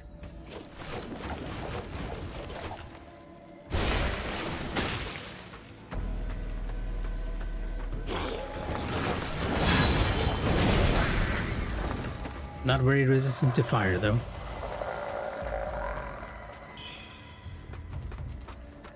I'm not entirely sure what's happening in this region, to be honest. The lore behind it is that this seems to be where the bow people were originally sealed. And somehow the bow makers managed to get out and convince Liu Bingzhang to seek the powers of feathering so that he might become divine. And that allows the bow people to escape and for the bow makers to further her own agenda. But what exactly this is, I'm not even sure what this is, to be honest. why the sea lily thing is wrapping around the branch. And why people are in coffins, I am not entirely sure. It might be that the Bowmagus convinced Lu Bingzhang and the teacher, or maybe the alchemist, so since I'm not entirely sure which one is the boss and which one is the guy dead down there. It might be that she convinced them to use people as sacrifices to make red mercury, because we see all those people in bodies and being hung up on the tree, which is kind of a process that involves opening up the divine gate in this game, from my understanding anyways. Like wherever you find a tree-like growth, it eventually spirals up into that heavenly gate. It's not too obvious here, but it becomes more obvious in Zhenwu Temple and in the final area where the gate is like all white and everything. So why do I feel like I remember this being a trap?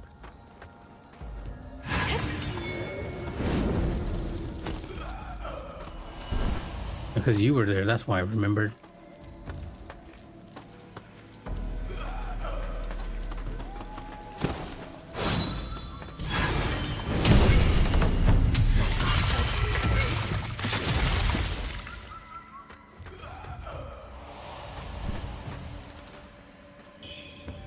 Because yeah, if you, in your haste, ran up and tried to backstab this guy, the other guy will get up and hit you instead. And Wuchang loves to do this, right? If you're not careful, it loves to ambush you. And even though I played like, this is my third run, I still end up getting hit because I get careless at the end.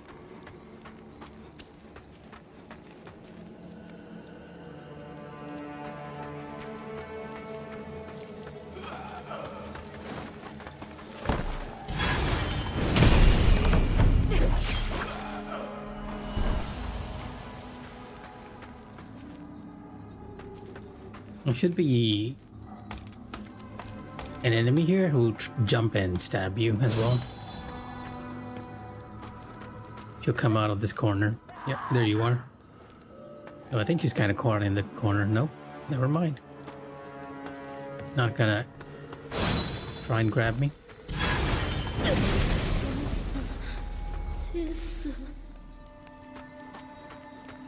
These are also another enemy that I kind of feel sorry for, because you sort of later learn on that the girls especially are not here by their own volition, although this guy over here who's twerking to the skulls is very much here by his own volition and is enjoying doing that little dance for the heads.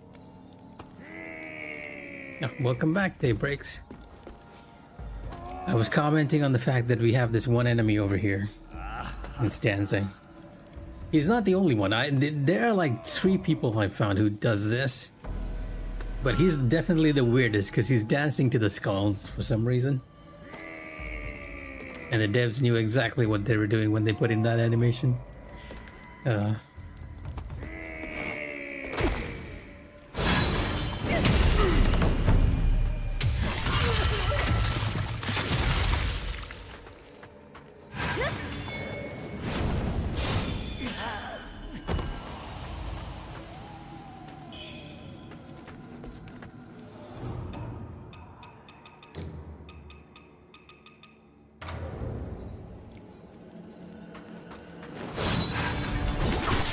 Oh, she interrupted my spell. I even knew they were there.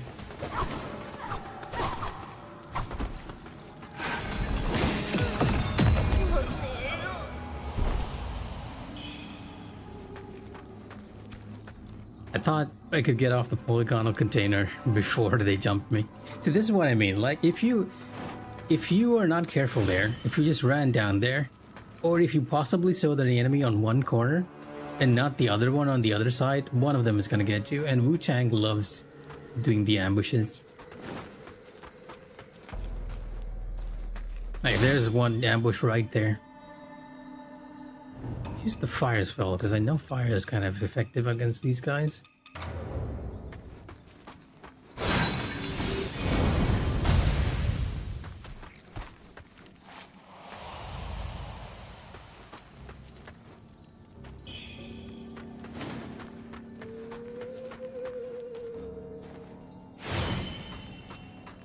Oh, if you are here to discuss lore, I'm totally down. Hit me with the Wuchang lore. I've actually taken quite a bit of looking myself, and my understanding is that she's stuck in some sort of time loop. She's stuck in what is the wheel of samsara until she lets go of her desires, more or less. But if you have something interesting you want to share, I'm totally down to listen. Like, as a Souls game, this game actually hits the lore quota for sure. Like, it hides things very well in item descriptions and everything.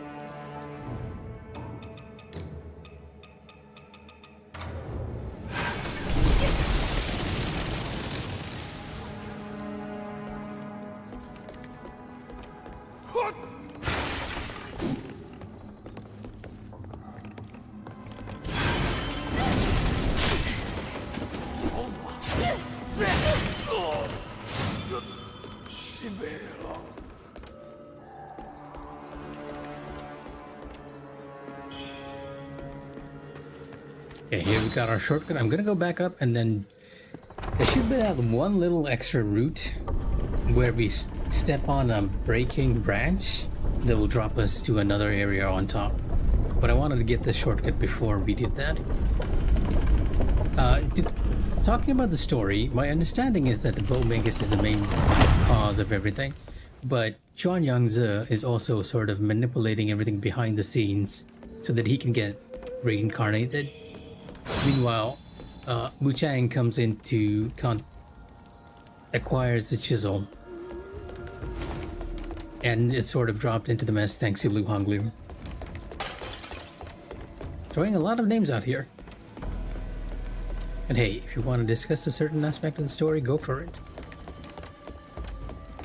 Although a part of me is like, I'm not entirely sure I should be discussing this for spoiler reasons. Then again, you guys are here on a NG++ run, so be warned when I suddenly burst into spoiler territory. I'll usually talk about things as I find them, though. Soft brush flowers. Oh, yeah, you. Let me use tempering here. Easier to deal with.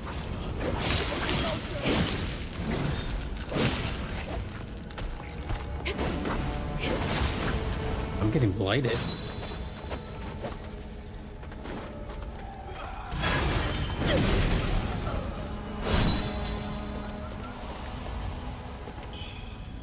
The combination of blight .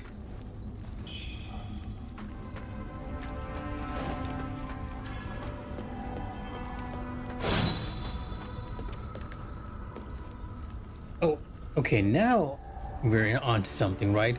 Because I have not checked whether there's an actual, real historical Bo people around. But now you've intrigued me. I've been assuming they were a fictional race. But you mentioning that, hey, there is, okay, very, very interesting. See, the only thing I found out about the Bo is that in some Chinese myths, they are like an avian kind of being, but I didn't realize there was an actual Bo people. I know Shu is an existing kingdom, but Bo is completely new to me.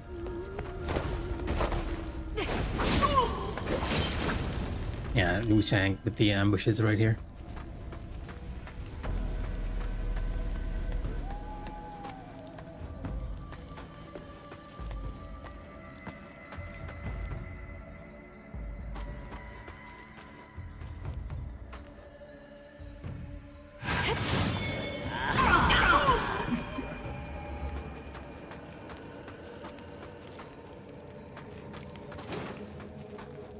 Now what? Let me do a quick Google search on this. You've definitely piqued my curiosity.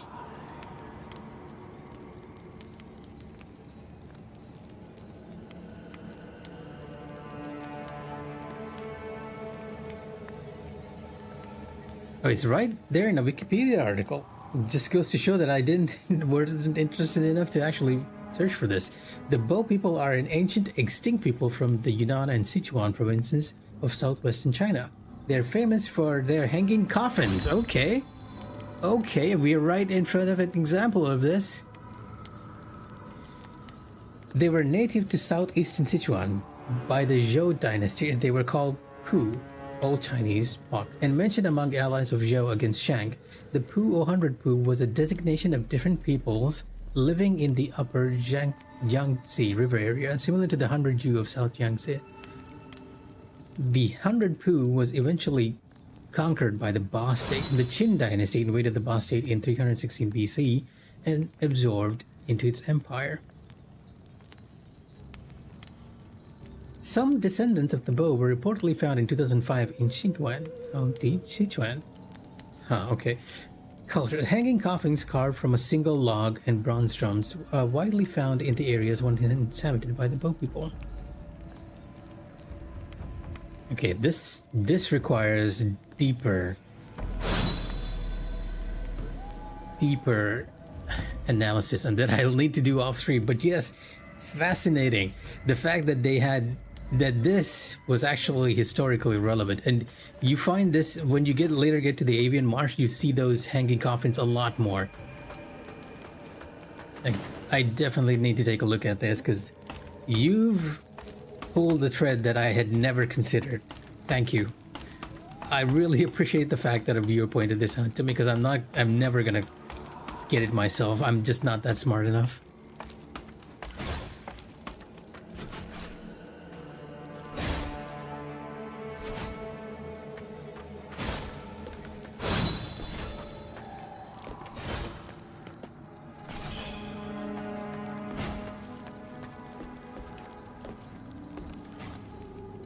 Why are you dead?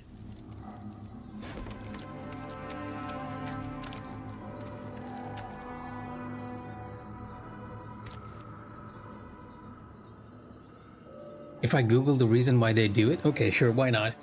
Well, I guess you could think of it that way, Mufaz. Like, there are a lot of things in culture that we might find weird that ancient traditions did, right? Why did the Bo have hanging coffins?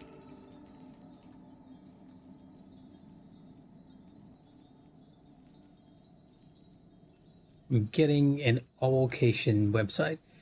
Throughout our long history, we humans have come up with some very creative ways of burying our dead and have built some very elaborate tombs. But one of the most fascinating customs I've come across is that of the hanging coffins of Asia, found mainly in southwestern China, but also in the Philippines and Indonesia. Okay, yeah, I have heard of this phenomenon in the Philippines.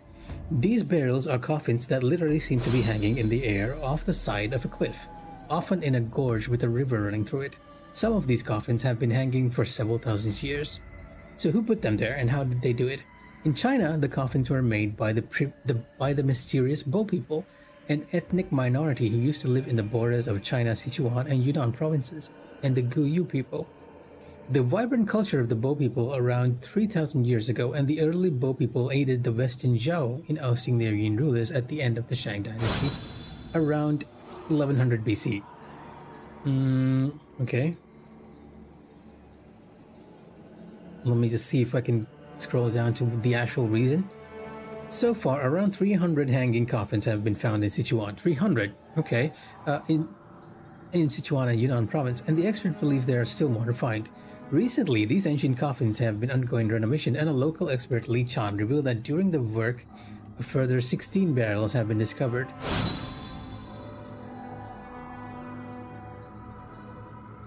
The hanging coffins have been found in a lot of different shapes and sizes, but most of them are notable for having been crafted from a single piece of wood. Okay, kind of makes sense, and I'm looking at the pictures here.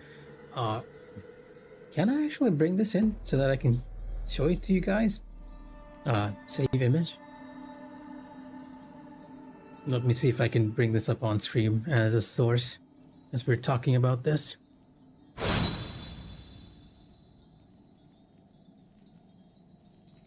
Bo hanging coffins.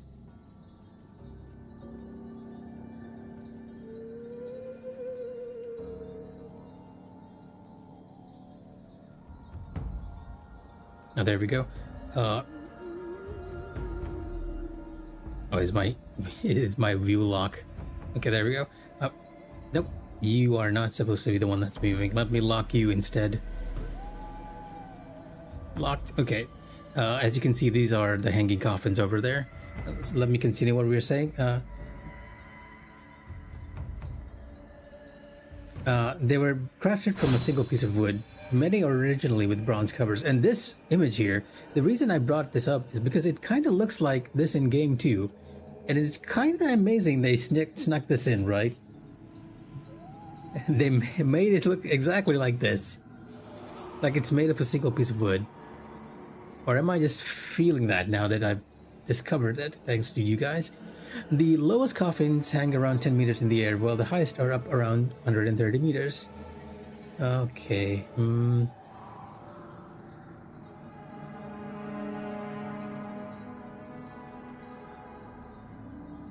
Still not quite seeing the reason for why they are doing this. It wasn't until archaeologists started to explore the cliffs and excavate in the caves that these unique coffins came to light.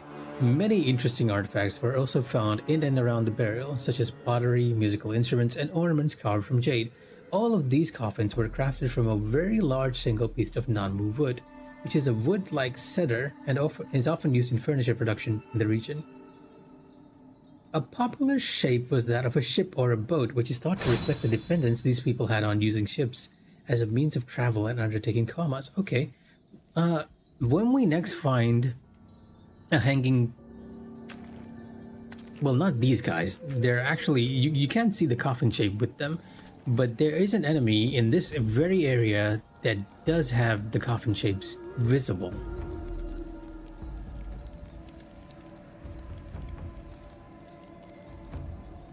With the tree boss. I'm sorry. Let's get some water. No, I'm actually out of water. You know what? Let me read this before I take a break and go get some water. And we'll come back and talk about the boss as well, because I'm a bit confused there too. A popular shape was that of a ship or boat. I want to check whether the enemies in this area, whether the coffins actually look like boats, because they do somewhat resemble boats to me. Now that, in hindsight, right? So what was the significance of the hanging coffins? One insight comes from a Chinese gentleman called Li Jing, writing in the Yuan dynasty, in his brief Chronicles of Yunnan, where he states coffins set high are auspicious. The higher they are, the more propitious for the dead, and those whose coffins fell to the ground sooner were considered to be more fortunate. Being buried at a great height might have also symbolized being nearer to the gods, placing the occupant of the coffin closer to the heavens. I mean, it kind of makes sense. Also, the Bo people lived through some troubled times, enduring years of war, unrest, crop failures, and natural disasters. So maybe they craved peace and tranquility in the afterlife. The Gyu people had slightly different beliefs, as to them the mountains were sacred and they had a deep reverence for high places. A more practical reason that has been put forward is that the higher the coffins could be suspended, then the less likely they were to be broken apart and scavenged by wild animals. Another mystery which has not been solved satisfactorily is how they managed to suspend the coffins from the mountainside. The method they used has been hotly debated by scholars, and some think that the coffins were lowered from the top of the cliff by ropes. Okay, so we don't exactly know how they did the hanging coffins thing. Kind of makes sense.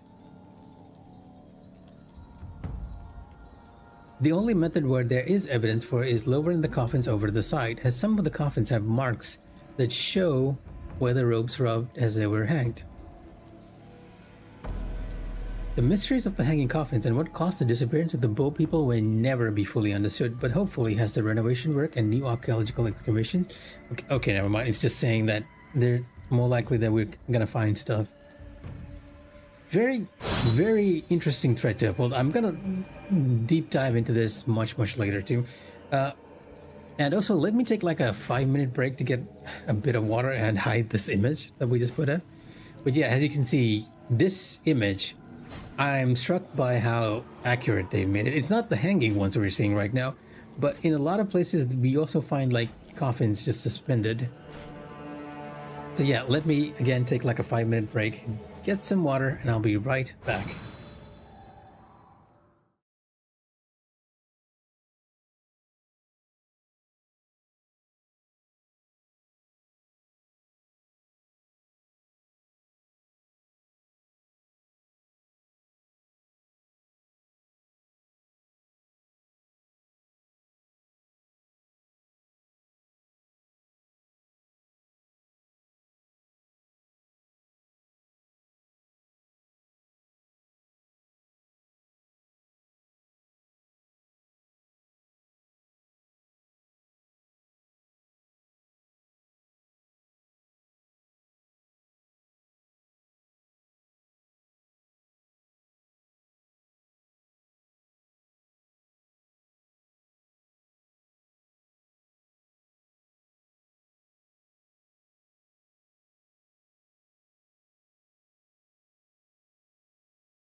And back. Sorry about that. Okay, so that is a fascinating amount of information we got. Now this actually is starting to make a lot more sense, right? It seems like they believe that the hanging coffins allowed them to get closer to the heavens. And I do believe Chinese mythology places like a huge emphasis on heavenly beings and their pantheon, right? So possibly this sea lily being around a branch, being around a giant tree, and people hanging on it, it could be that the Bo Magus, or the Bo people in general, also kind of fitting that we actually have the Bo Magus outfit on at the moment. It could be that the Bo people thought that if they tried to reincarnate people by hanging them on the sea lily tree in the air, that they'd ascend closer to godhood. A very interesting connection there. Once again, I really appreciate you pointing this out, because I would have never thought that the Bo were real, because all this time I thought, hey, yeah, these guys have to be fictional. Let me also let me also heal up. I'm gonna take care of one, and then we're gonna take a look at the other one, because I want to see whether they look like they are made of boats.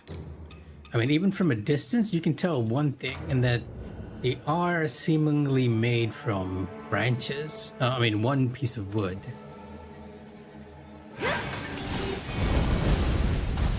My entire fire spell will actually reach there. Okay, there, we have a lot of them over here.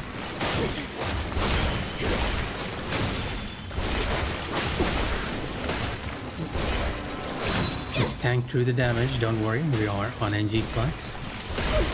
Ow, okay, I might die here. See, this is what happens when I get a little too confident.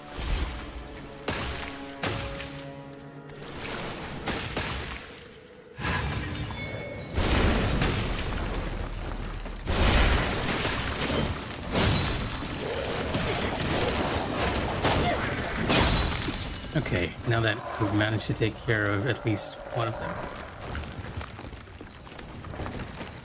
I'm on NG+, and that's why I get way too confident. That's a problem.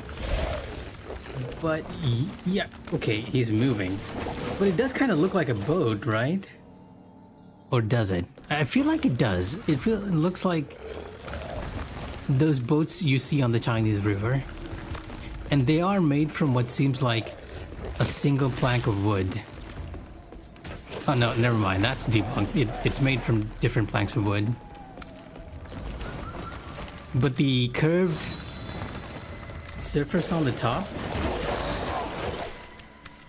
okay, it might even be a single plank of wood, right? Because it feels like it's broken. I really wish I'd gotten the game on PC just so we could go under the hood and take a look at these models. Maybe with F-Model or Unreal Viewer.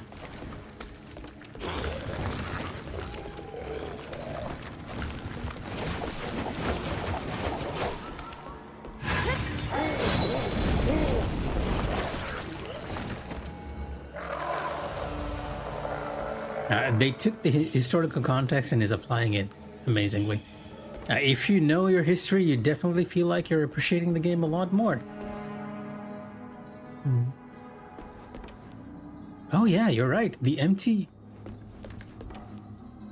Huh. There's a bit of a seal here too. Unfortunately, I'm not Chinese, so I don't know how to read it.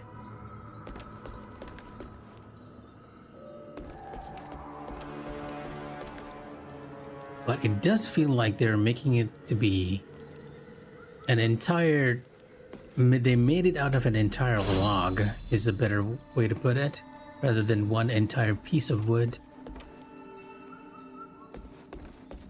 I'm truly curious how a Chinese player would have reacted to this, because I feel like people from China would have known about this, unlike us from the rest of Asia who are very ignorant of these practices.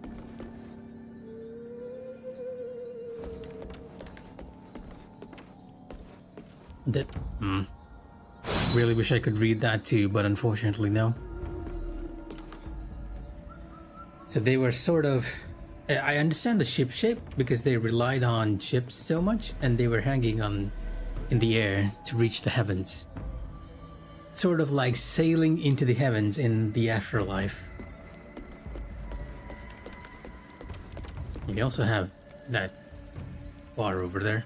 A little box prison.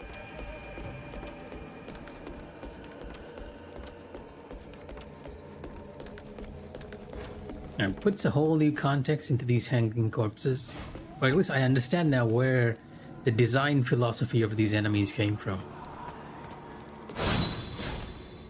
Other than just cutting them apart and piecing them together. Because that seems to be another common thing that is repeated all throughout the game. That you're taking different parts of different people and putting them together to make what is a perfect being. A very Elden Ring concept too, right? Because if you played Elden Ring and the DLC, you know that the shaman were put into jars for the same reason. There's the NPC boatman. Oh my god, you're just making like really interesting connections here. The boatman is one of the most mysterious NPCs in the game. Like there's almost no lore for him. Nothing concretely linking anyone. The best guess that I've had is the feathers, right? Because these golden feathers are like, following the primordial deity's fall, the essence of an avian scattered and transformed into Goldwing. Goldwing roamed the skies, letting out mournful wails. The people of the land took this as proof that the primordial deity still graced the land. The closest theory I had is that the boatman is sort of the remnant of the primordial deity because he has gold feathering, right? But you connecting this with boats and this? I never checked whether his graves or whether the coffins that he were getting people in had the same shape, but I feel like they did in the final chapter. Now, interesting connections all around. Definitely a thread that we need to pull. See, Mikh'a, this is what we're talking about, what I was talking about. Even though this is the third playthrough, and even though I was saying that I feel like I've gotten like everything I can from the game, here's another lore thread that we found that I had no idea about. It's like, am I running in circles here? Hey, Willify. Thea, thank you for the follow. I assume you're also a fan of Wuchang, and our lore talk here probably pique your interest. Unfortunately, if you're thinking that I'm someone who's very good at lore, you might be kind of mistaken. Honestly, if Daybreaks hadn't pointed this out, I might have never made the connection. What I am good at is Googling though, so if you want someone who'll Google the answers for you, or at least attempt to do so, in a very minute way since we're streaming, I might do that too. Not yet. Stellar Blade is one of those games that has been on my radar for a while. It's just that I think Stellar Blade came out, released at the same time as another game, and I chose that game over Stellar Blade. However, a friend of mine has been recommending it to me for ages. He's especially adamant on how good the music in that game is. Wuchang, yes, Wuchang I have played. Wuchang I think was amazing.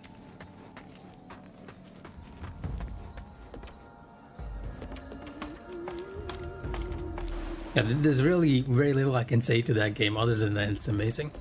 And it did a pretty good job with the Myth 2 by continuing as a sequel to the original Journey to the West. Our second shortcut, which we don't quite have access to just yet. Day 5. These insects, fierce, venomous creatures. Yet we must hasten our task. Remove the treasure.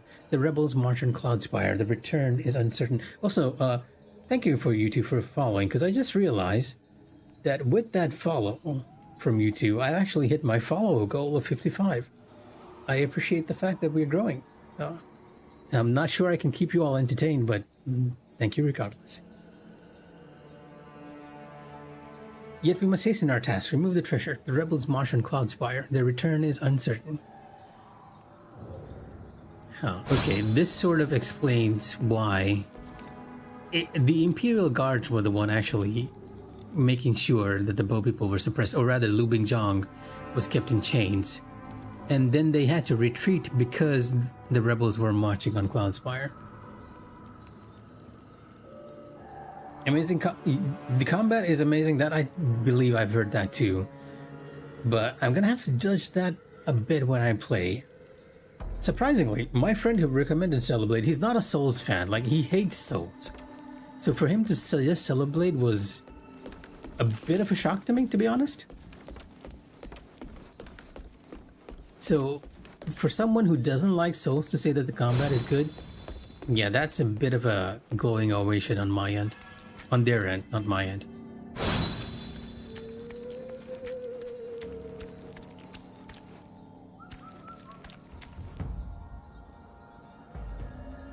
You have an enemy down there. Oh, okay, I thought you died, even though we only hit you with like 2 fireballs.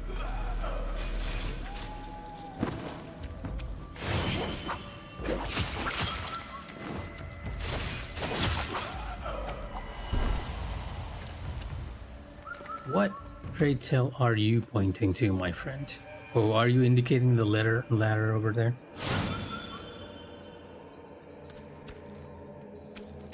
Yeah, I enjoy it too. One of the primary reasons why I really enjoyed Sekiro was for that same reason. I'm assuming that Stellar Blade is very much a parry-based game then?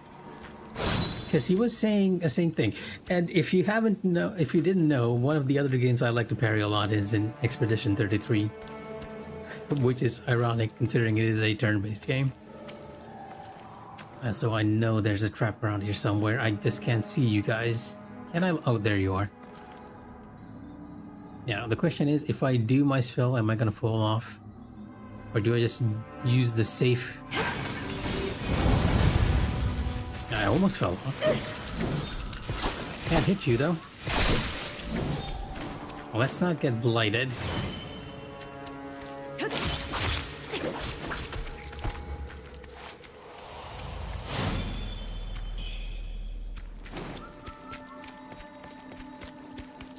In general, I think we've been like very spoiled for action games, right? Between Wuchang, between Wuchang, Stellar Blade for those of you who played it, and then we have Elden Ring. Even though I don't really count Elden Ring's combat as like excessively something I enjoy. Sekiro there as well. Bloodborne 2. Ah yes, Phantom Blade 0, looking very, very nice. Tides of Annihilation. I'm a bit worried about Tides of Annihilation after Lost Soul aside, right? Because that was one of those games I was really looking forward to. And in case you guys weren't aware, I have downloaded Lost Soul. It's just that I haven't started playing it. Only 2 hours on here, as you can see. I'm trying to find the fun in combat. The Holy Iron, it's a bit rough. So because it feels like it's in the same veins, I'm a bit hesitant on Lost Soul.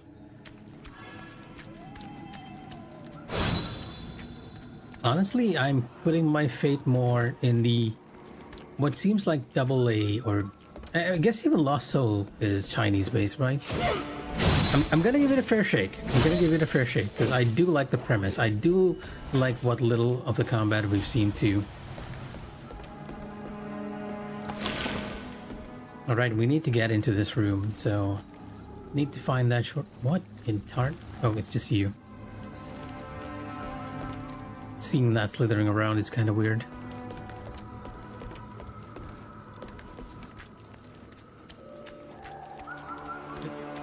So I'm not too worried about the negative reviews. As long as I find that one thing in a video game that I like, I'm probably going to be playing it for a very long time.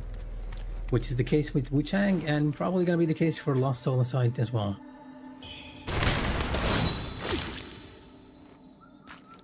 I was sure there was an enemy here too, but it's not.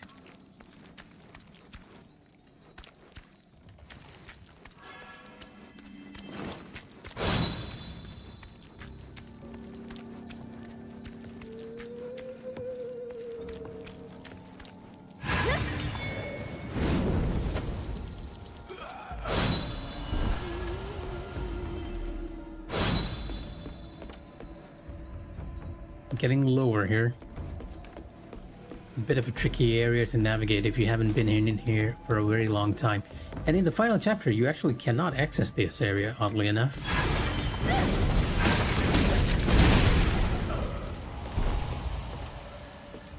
Thank you for the full-grown red mercury.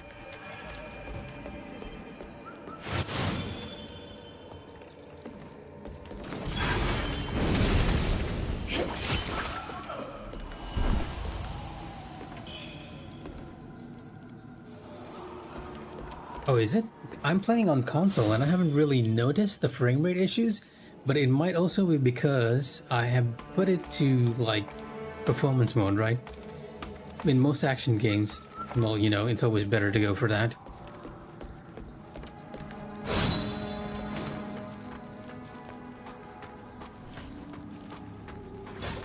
But apart from that, I think the first thing that stood out to me from Lost Soul was the voice acting. I think Mufaz was here when I was doing the playthrough for the first time. And there's this very early on scene where the protagonist falls from a building, and when he screams, I couldn't help but start laughing. It was that bad. I'd like to think that the voice actor did a decent job, that he put in a great effort, but I just couldn't help but laugh. I had no insult to anyone who put in the effort there, right? Other than that, the one thing I noticed with Lost Soul Combat is that it allows for cancellation. Like even very early on, you can jump cancel a lot of moves, which was very surprising. Not jump cancel, dash cancel. They don't have a jump cancel. So just by doing that single cancel, you can chain in combos over and over again, which was kind of surprising. That alone, like, increased my opinion of the game considerably. Like, if you're an action game that is trying to emulate something like Devil May Cry, cancels are very, very important. IMO.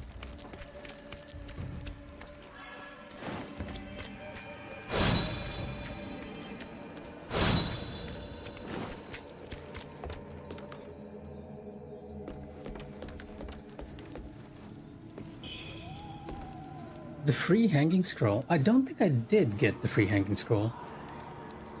Not entirely sure what you mean. Unless...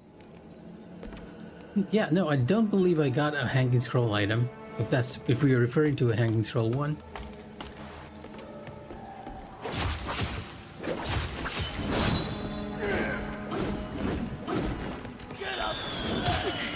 Wow, okay, you're very aggressive.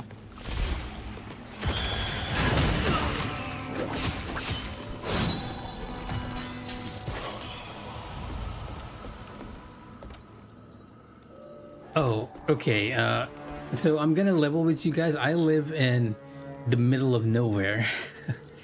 So getting a game on release is very, very difficult for me unless it's a digital version. So what you're seeing is actually the digital version of the game, not a pre-ordered physical copy, which I presume is where you got the hanging scroll from.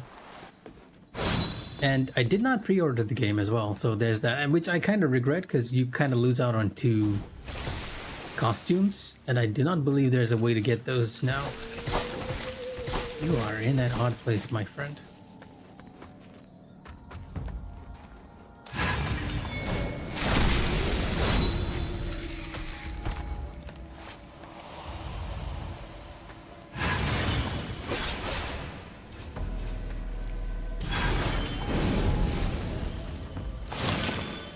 Is it?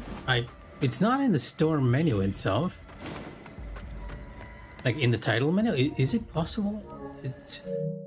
Okay, let me just check this like real quick. Because I think the only thing I saw was like the deluxe edition for Wuchang.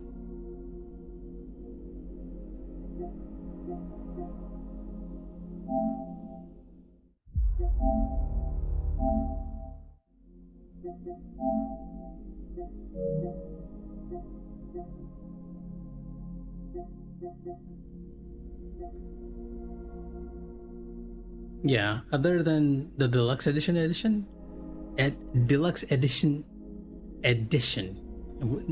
an A. Is it in the deluxe version?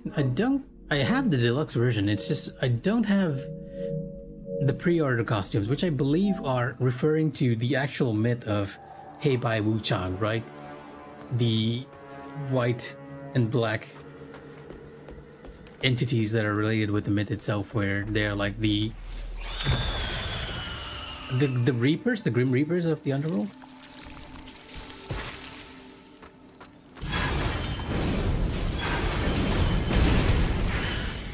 Because what I've gotten from the deluxe edition are... We scroll to the very bottom, like these four are what I got from the deluxe edition. The Tiger of Fortune outfit, the Soul Ritual robe, the Dragon Resurgence robe, and the Overload's Regalia. I thought the pre-order ones were for the Hey by Wuchang myth, which we do not have.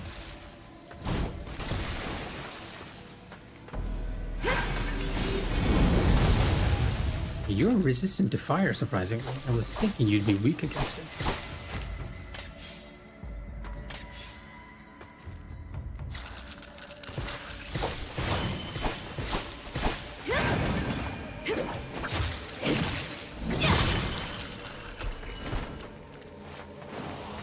So let's activate the shortcut before I die over here.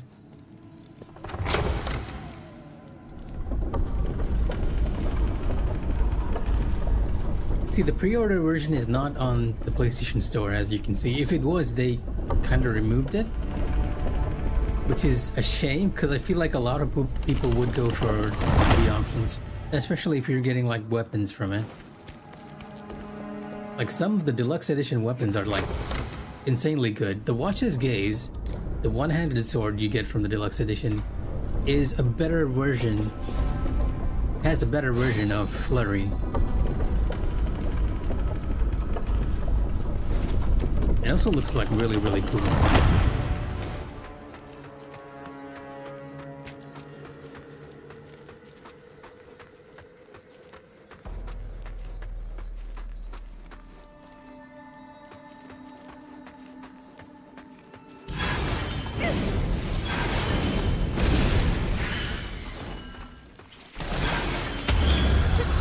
Okay, you got me. We gotta deal with the spider first now.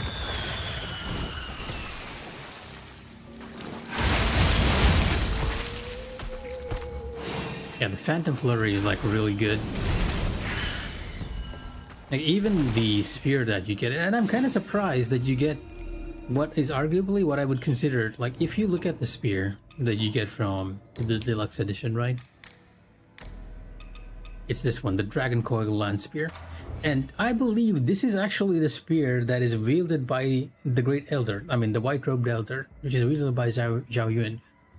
When we meet him, you can kind of take a look, but this design is something he has, and it is frost-based, which is very surprising to have on a deluxe edition. You instead get the Malice Sting from him, from defeating him, and not the spear itself.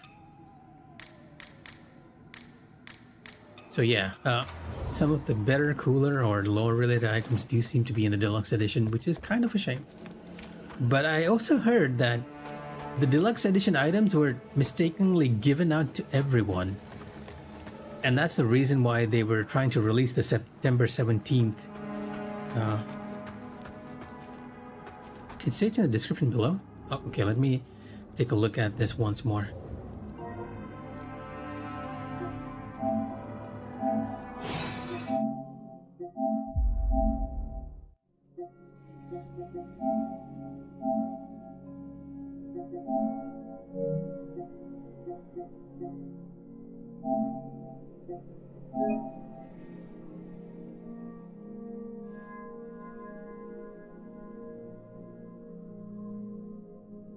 Yeah, insofar as I can tell, the Deluxe Edition upgrade does not have the two black and white costumes.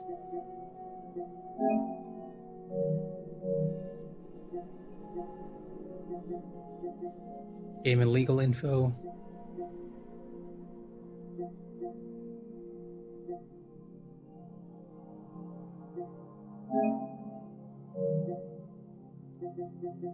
And there doesn't seem to be a pre-order edition.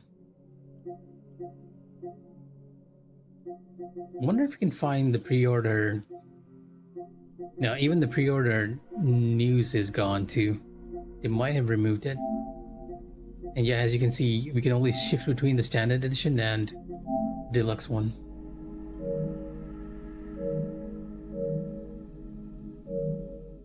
Yeah, I think so.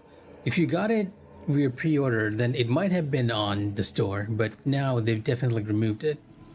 Because I was confused, right? After getting the deluxe edition, I was kind of surprised that those two costumes were not there.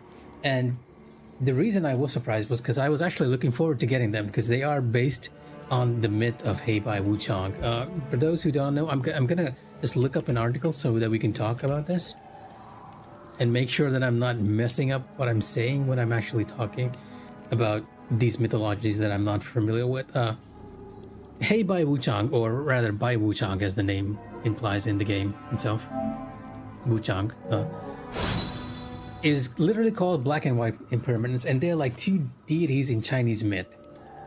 And like their names kind of suggest they are based on black and white respectively. They're like subordinates of the head honcho of the underworld, the supreme judge there.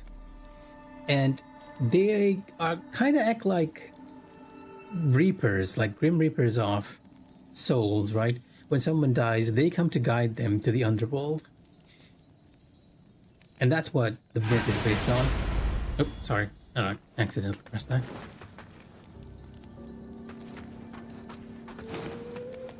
And over here, if you took your time... See, this is another reason why I want a telescope item or something. Because this here is possibly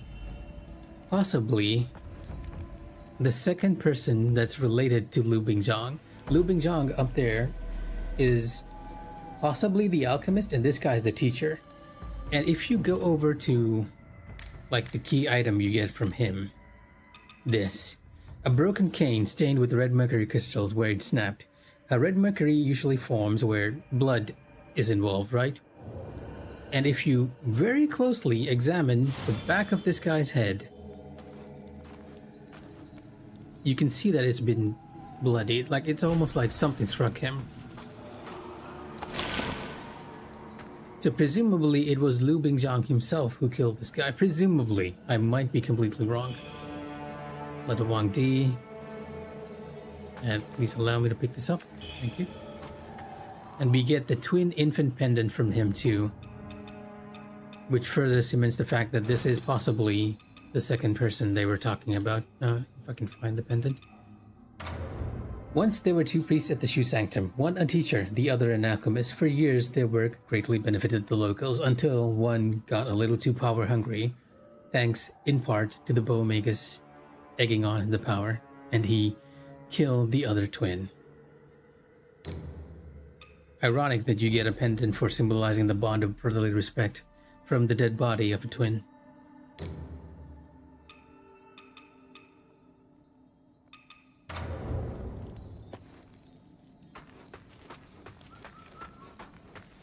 Something I completely glossed over the very first time that I came down here. I didn't make the connection until my second playthrough.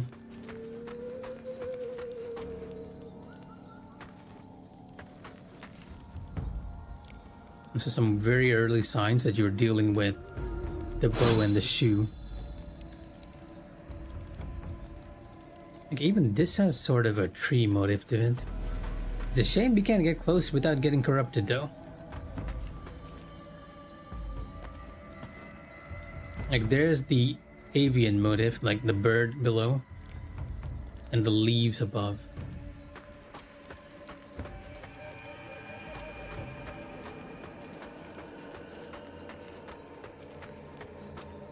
And if you are ever suspicious of the fact that the game is handing over like these items to you, then you have every right to be, because again, Wuchang loves to ambush you. Surprisingly, this ambush doesn't occur until you cross the bridge. It's very devious, right? I think most people would, like, when they see the items, they're like, this is definitely a trap. And then they pick one up, look back, and then nothing happens. And then you pick the other item up, and then you look back, and still nothing happens. It's only when you reach the other side of the bridge that things go, like, they come out. Or is it scripted to actually pick... Oh wait, not you. Excuse me, I didn't mean to interrupt your hanging there. Oh, okay. Oh, it might be scripted to occur when you pick up this item. No? Oh wait, it is scripted. Oh no, that's just you. I am completely wrong in my assumptions. Wait, did they change it? Do you have to pick up every item for them to appear? Okay, never mind, they're not even appearing this time.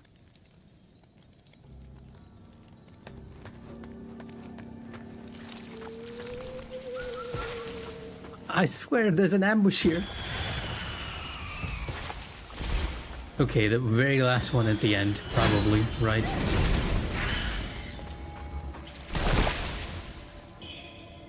Soul grass. So, it might be because we've been just running around so much. I might have triggered it already when I'm on a higher platform and they just fell somewhere without us realizing it. But there is an insect ambush here. Either that or they patched it out with 1.5. Because 1.5 removed a lot of enemies. My bowels betray me, and my eyes weep crimson. Even meat has lost its savor. My mind falters. The tea's strength fades. Like, all through this area, you're sort of getting clues as to what happened to the people down here. The people who were mining this stuff. Wow, that came out quick.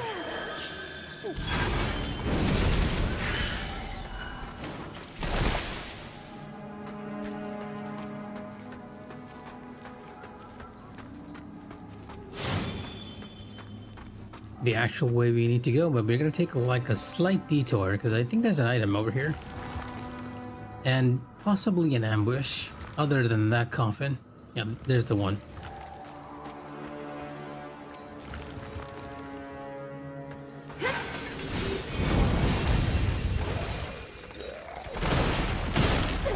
Oh, what? Okay, you still hit me? How?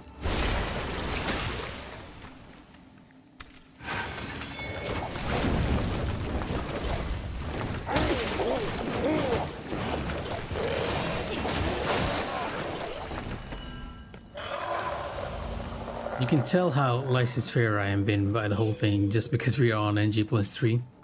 And normally these enemies are like really dangerous. They could take a huge chunk of your HP on your first playthrough. The initial areas on NG+ is very heavily favored towards you. You are just way too strong. It levels off at the end game though, so the challenge is still there. But yeah, I think that's everything in this general area. And a small cavern for you to cross. And possibly the last time you can come here because you did not access this during the final chapter. Which feels like a bit of a wasted opportunity. And now we have like very different context for these coffins over here.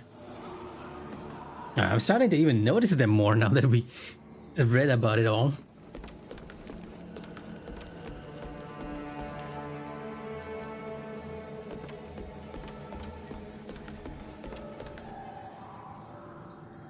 Oh, this one definitely looks like a boat from a distance, right?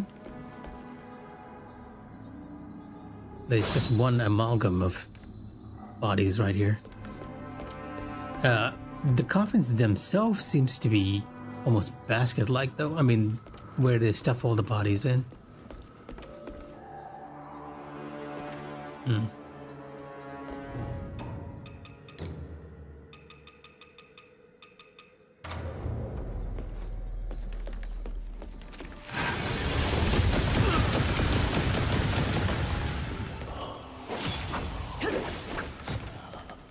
I was hoping the lightning spell would actually take both of them out, but the width of the spell was not enough.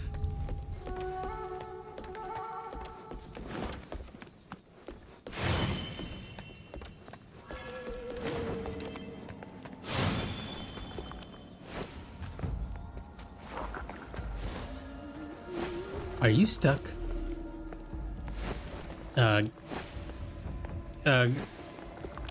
Keep trying, you'll make it. Almost. Okay, you know what? Let me help you out. But not in the way you might think I will help you out. And this will be our first run into a fully avian enemy. I'm not entirely sure what this enemy is supposed to represent. I do believe these are the Taoists that came down here to exercise whatever was down here, the centipede demon, right?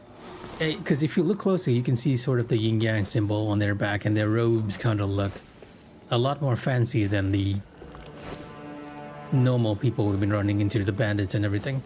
Also, I'm a little too scared to use my flame attack here, because I might hit that jug over there, so...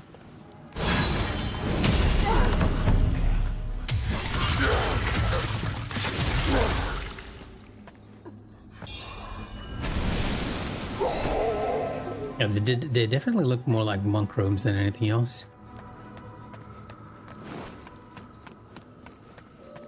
Now, the story for this area is that you met one NPC at the top, Wajana, who led her okay, let me rephrase this. Who led the Zhenwu Temple disciples down here to exorcise a demon. However, the demon proved to be a little too strong, and she had to seal the cave, or rather the entrance to the Shu Sanctum, with all her friends, all her other disciples inside. And that's sort of what's breaking her when we first meet her. Like, she's completely lost her mind over her guilt, until we manage to defeat Lu Bingzhang and give her back her master's bell, at which point she regains her sanity. And you can kind of see all the paper charms over here, and if you look here, there's another scroll indicating that they were here for an exorcism. The stars above danced their endless waltz, painting the heavens in cosmic hues. The incense burns clean, the altar shines bright, Dharma's realm glows with divine light. Disciples of the way, Wu Weiji, Pingyangxi, their fates entwined in sacred wisdom. Begone, wicked spirits and heretics, flee from this hallowed place. By the authority vested in me, I command thee. It almost sounds like this scroll was going to be used to force the centipede demon out of here, which unfortunately did not happen because it was being affected by the feathering, which was in turn caused by the Bomagus. And here we have our final diary entry from this worker, who will, I do believe he mentions like that he's feeling great. Day 9, by the gods, I feel invincible. Yeah, he feels invincible, but then you find him hunch over like this, and possibly being cut up and made into the prisoners that we see wedged into the baskets.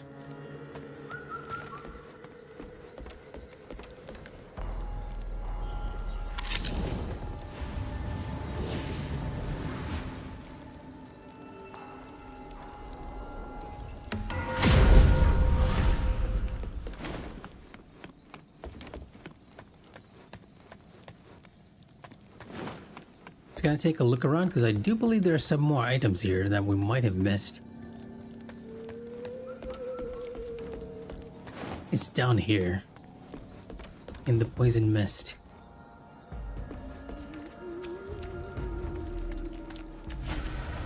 No? Oh, there it is. Yep, there we go. Just get corrupted to get that one growing red mercury.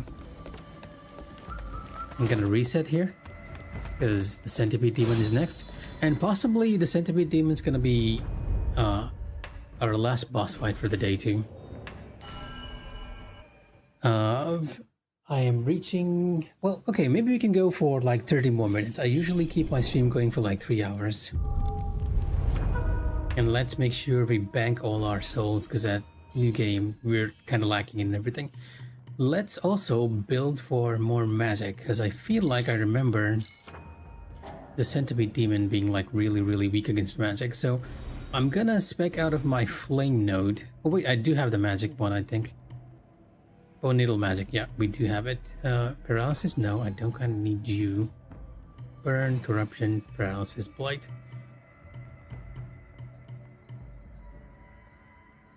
Arcane. Increase your weapon's magic potency. Okay, wrong needle. I need arcane.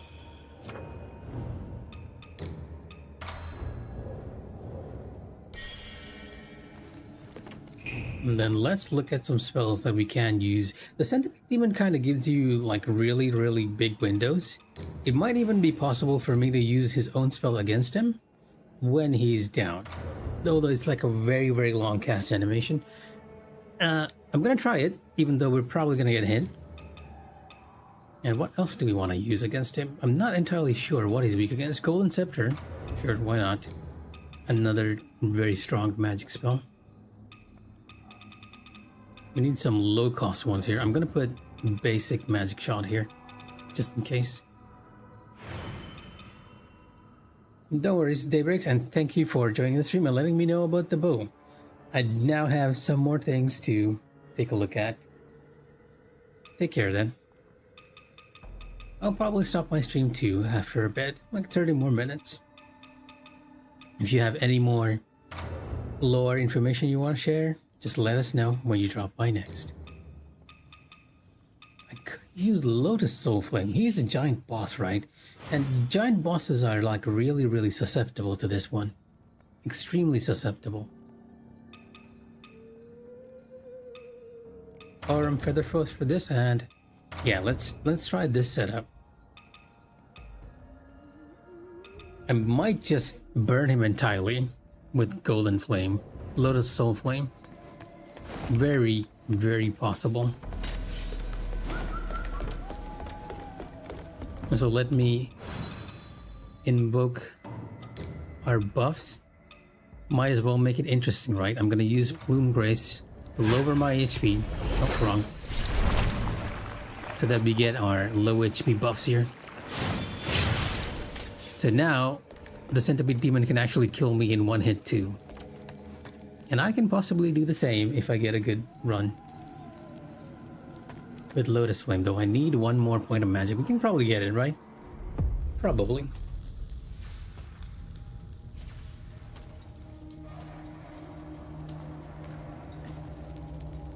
Wuchang's eyes are still glowing red. I'll be honest, I really like all of the boss designs. Indeed, this one is also like really good. It's a Centipede Demon, but then you realize the Centipede has sort of fused with all the disciples that came to exorcise him. And you see the main, possibly the main head disciple as like a body on the very front. And all throughout, it's actually the disciples that are talking to you. Yeah, you can see the body right there.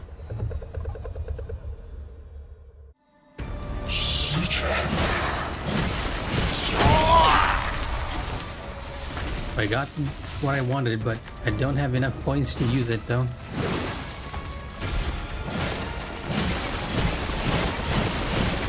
Oh, you're a little too far away. Ow? Okay.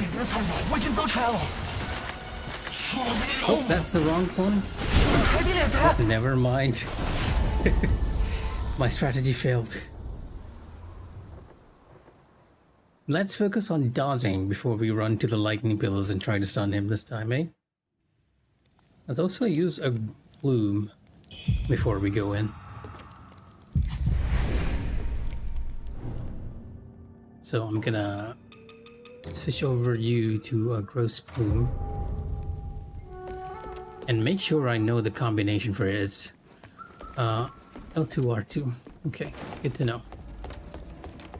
Good to know. Once again, I am gonna lower my HP.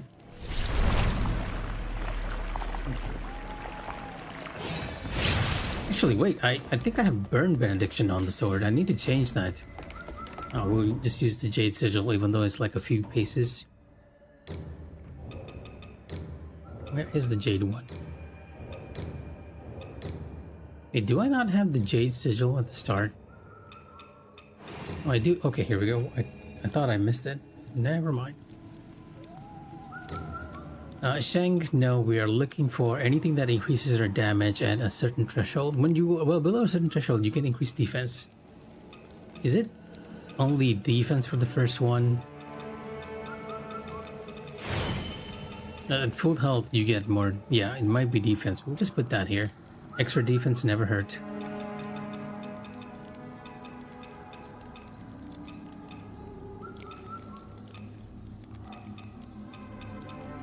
And for this one, I might just have to go for the one that increases damage.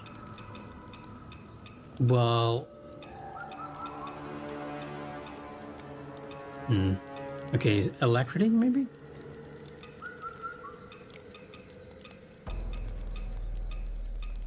Yeah, I'm not entirely sure what to use here. The more you play Wuchang, the more you sort of realize that, hey, even though it looks like you have a lot of options with the Benediction Stones and everything, in truth, you're kind of lacking on truly great build variety. I really wish they'll expand this in the future if they ever make a second game. Because they have a good system here, it's just we're not quite getting there with the options. Now, if you truly want to understand this, right? If you are, say, going for a Frost build, you only have one option if you're going to use Frost in all days.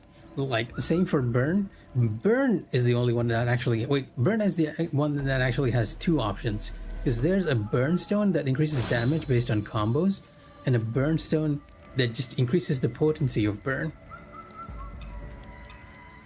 Now, we are looking for that one skill that increases my damage when my health is low. Gonna risk it all on that one. If I can find it, which I'm surprisingly not finding here. Okay, let's go with Skyborn Magic for now.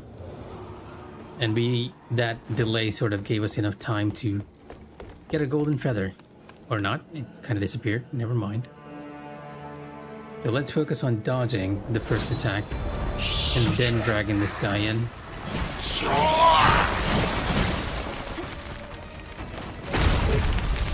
Oh, come on. That was a perfect setup, and I killed myself. I think the challenge for this fight is actually surviving enough to use Lotus Flame.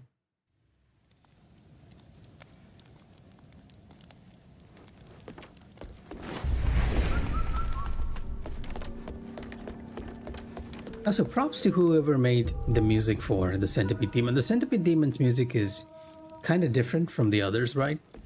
It's very panicked. It's very, like, the thing is rushing you. And I feel like it gives, like, a really, really good feeling of jittering legs that are just rushing at you. Which is generally how I feel about centipedes. I don't like them. Oh, oops, I forgot to sacrifice before that.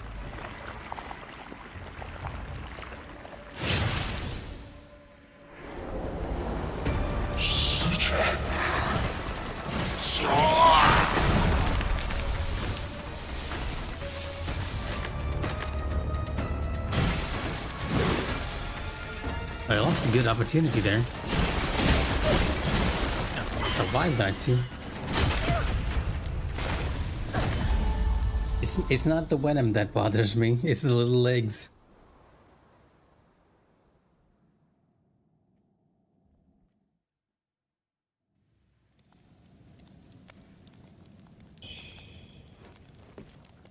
If you ever had a centipede crawl on you, it's a very interesting sensation, right?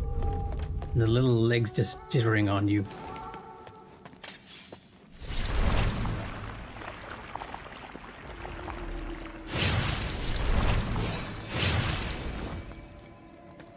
Oh, so why am I not surprised that you know it has venom?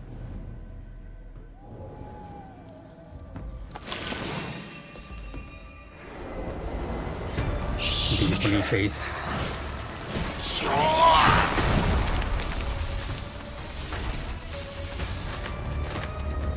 Well, okay, why am I not using my skill here?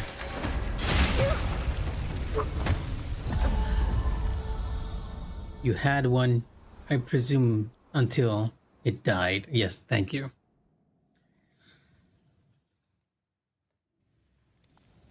Because if you had one as a pet, and your parents actually allowed you to keep it, I'd be very concerned for your parents, not you.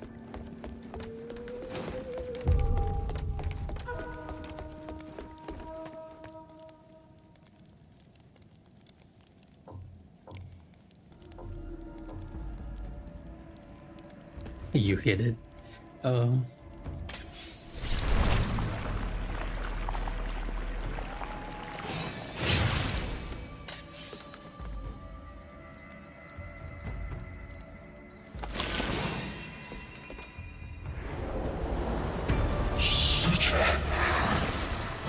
Oh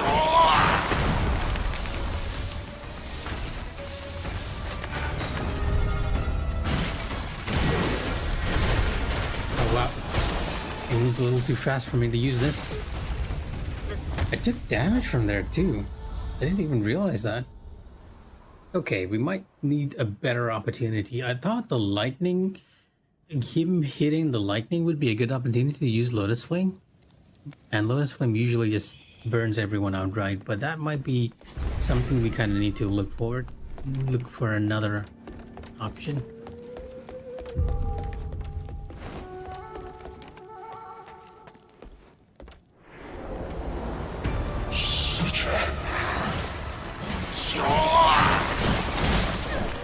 Now, his slam is like very annoying to dodge. 师姐，你别操了，我已经走开了。修的太低脸台。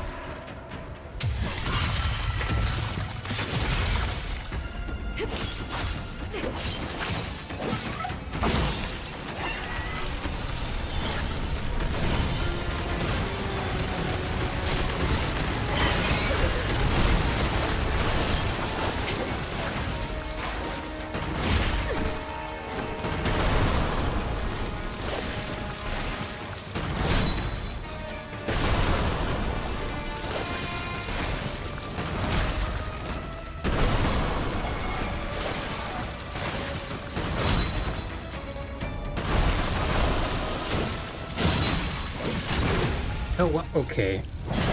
I got way too greedy there. That was a good run, though.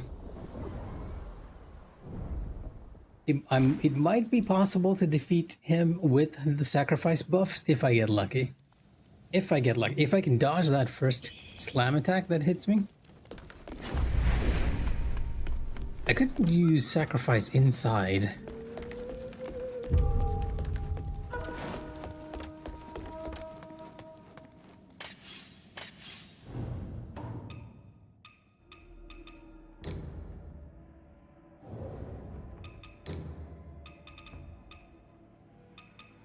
So admittedly I forgot to use I forgot to use the tempering before I went in. Increases your weapon's magic damage. Do I want to use this? Sure, why not? Let's try. I'm gonna be stupid and try to do the boss at low health.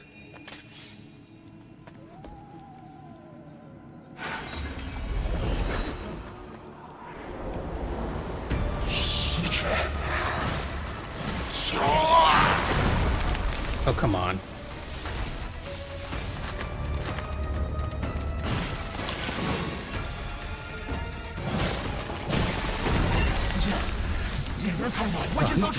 Way too far. Why? Okay. You need to be a little closer to me, friend.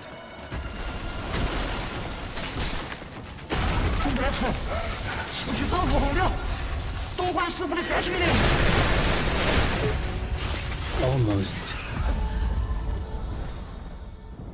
It's worth a try. It's very interesting, but I wonder if I use pendants that boost my damage. What else can I have that boosts my damage? I'm using ones that boost my spell potency, and I'm using the one that increases my magic damage.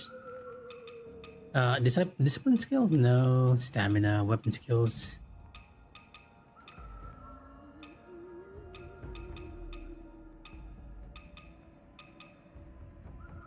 Increases damage dealt, but also increases damage taken. Do I not have a +1 version of the Dig Release pendant? Let's check our inventory.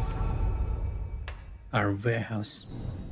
And also put in the extra weapons we have back inside. The halberd, the scorn axe. The duplicates.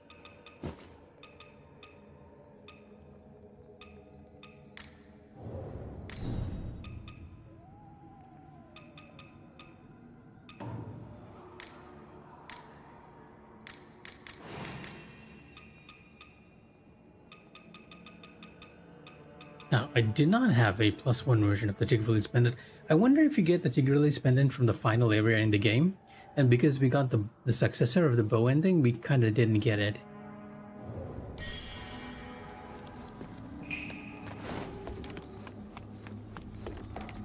It's alright. Wait, did I actually equip? No, I did not. We shall equip the Tig Release Pendant, and now I really need to survive because I'm going to take more damage now, considerably. Not get hit. Use Sacrifice.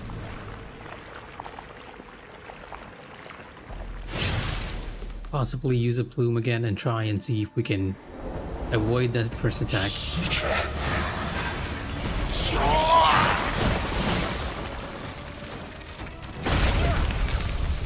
Oh, come on. At least I didn't use my Plume this time. The things I do to try weird strats. We can probably get the same effect if I go for a full health build. And surprisingly, we have more options to get higher attack power with full health than options with lower attack power. We'll try for a bit, see if we can get that one good run where everything just clicks, right? Wait for one more clue, because then we can enter the battle with Awakening Seal, further boosting our damage.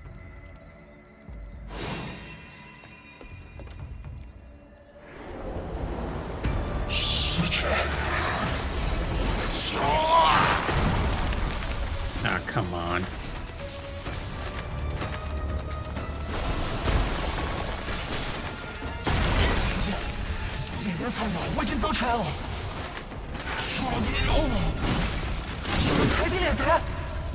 Maybe the other side.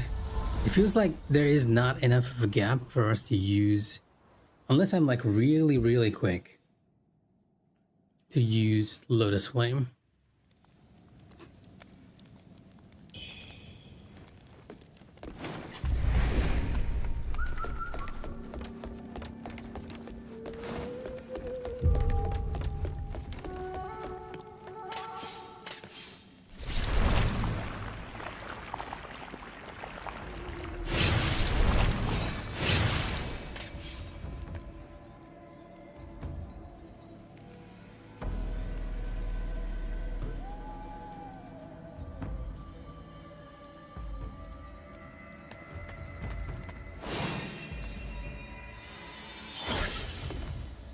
So let's try dragging him to the pillar over here instead.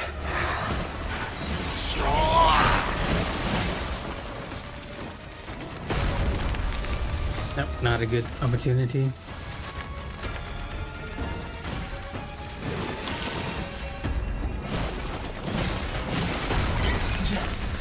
And use them. Okay, he's still very far away. Why?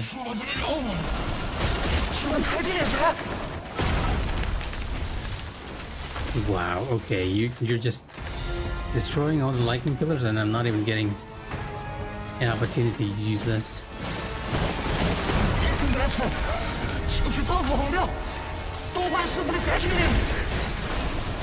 Never mind, he actually got all the pillars. We're doing this the traditional way.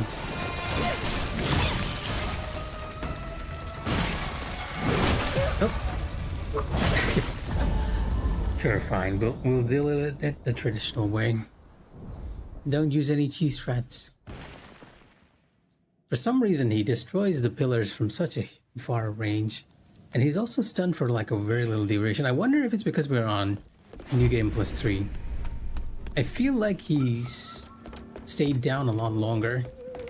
Or it might be because we've been doing melee all this time. It didn't really matter. If that's the case, I'm gonna change to Watcher's Gaze. Buff our magic before we go in, and then deal with this guy.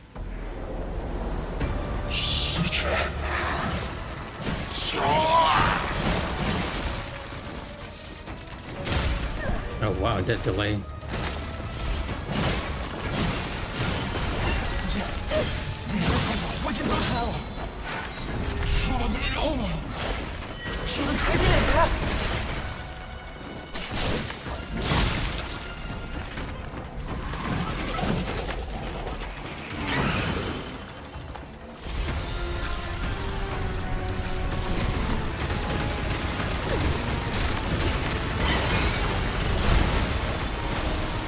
I'll be honest, I wasn't expecting him to be able to do that.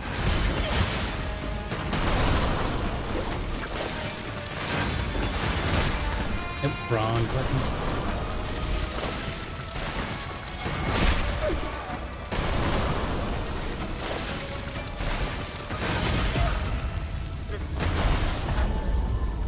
The alacrity is not working. We managed to use it just once.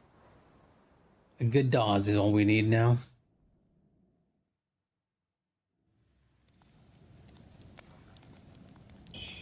Note to self, if any one of you out there is watching and wants to do this fight, you probably want to get like magic resistance and slash resistance, because that's what he usually seems to be doing. It's not a difficult fight, it's just me messing around too much.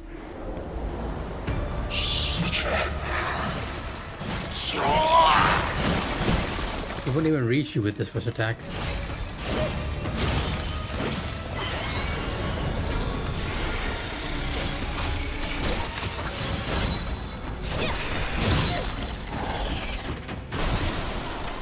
No, this is one attack I hate.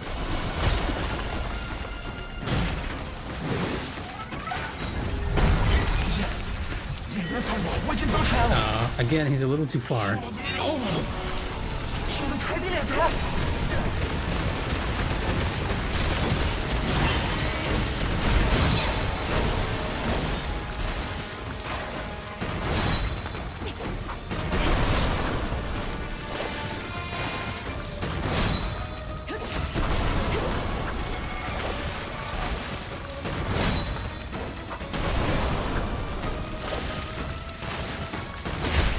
Oh wow, he managed to hit me on the one he actually comes out on. See, I was gonna do the cool thing, dodge and just use Lotus Flame on him there, but unfortunately, he beat me to the punch on that last one. Pretty fun fight. He has like really good tells, all things considered.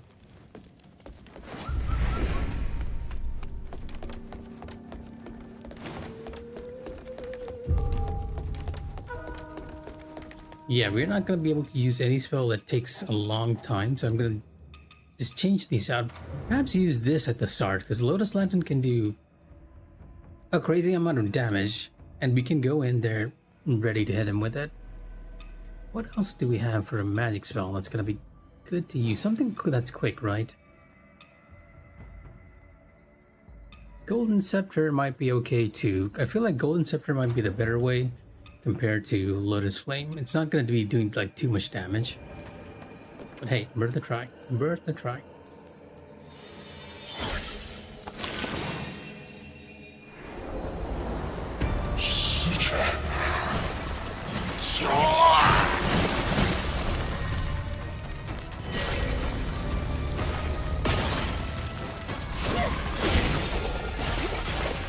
I haven't fought him for so long, I'm not even recognizing his tones.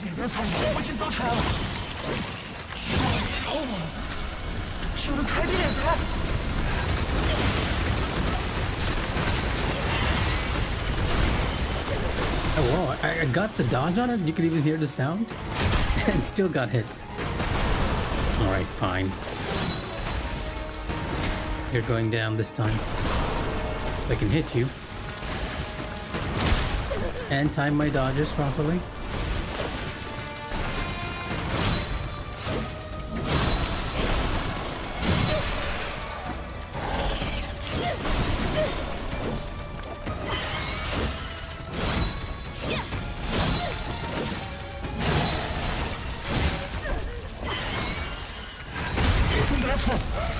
What? Did the lightning pillar behind me explode? The alacrity for Aurum Feather Forces, I'm not understanding how to use it. I feel like I do a better job on Echo Blue Bingjong. And this even has the seal, which extends alacrity. I'm still getting hit by it even though it has the seal. How would this work, right? Actually, there are so many spells we can try on this fellow. Heavenly Thunder. It doesn't have alacrity. I'm not going to use alacrity spells here, but I'm kind of curious as to how Heavenly Thunder will fare in this occasion.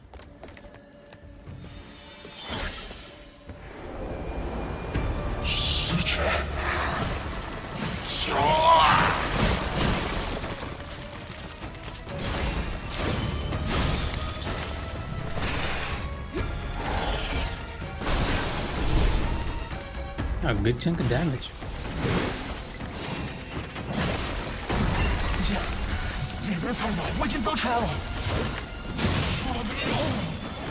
Oh, I can dodge.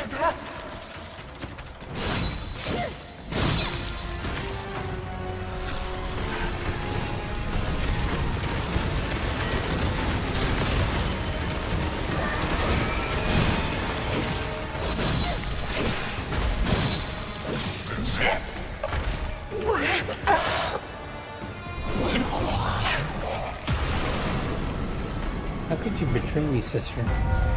Not the nicest of kills we've gotten on stream, because since we did this fight with no damage, but hey, I feel like I could have gotten a no damage with magic too, because that was pretty good, all things considered. From this boss, we get the Taoist token over here. A token shaped in the likeness of Jambu Temple, engraved with the female Taoist name, Qingyuan. Rumor holds that its possessor can summon divine generals and exorcise evil spirits. Yet, for reasons unknown, the token is shrouded in a powerful aura of malevolent energy. I have not figured out what to do with this key item. You can't give this to Huan Jena, right? Maybe if we did not give Huan Jena the Trinity Bell, we could give this to her instead, because when you kill the boss, the boss will say something like, "How could you betray me, sister?" And that's probably because the main body on the Centipede Demon is actually the body of Huan Jena's sister, Jing Yuan. Yeah, so it's very possibly related to her, but we can't give it to her unless maybe on that second route. And also we get the Believer statue, a mucus-covered statue of someone in prayer. The great centipede's hunger is insatiable and devours all. Fortunately, this bronze statue is perfectly intact. Legends claim that the ancient people of Shu thrived in the region and that they prostrated themselves before the gods in prayer for future posterity. An item just to give you more choice in the shop. Not something we're going to be using since we've already handed all these over. So let me take a good look at where we are, because how exactly did the Centipede Demon get here is never quite fully explained. Like, even when you get the Centipede Demon armor, I don't feel like it mentions what happens. Slain in their quest, the Taoists linger in resentment, entwined with the creatures, granting the abomination the power to wield spells once meant to ward off evil. To strip it of its hide and carapace may serve in some small way as solace for the dead.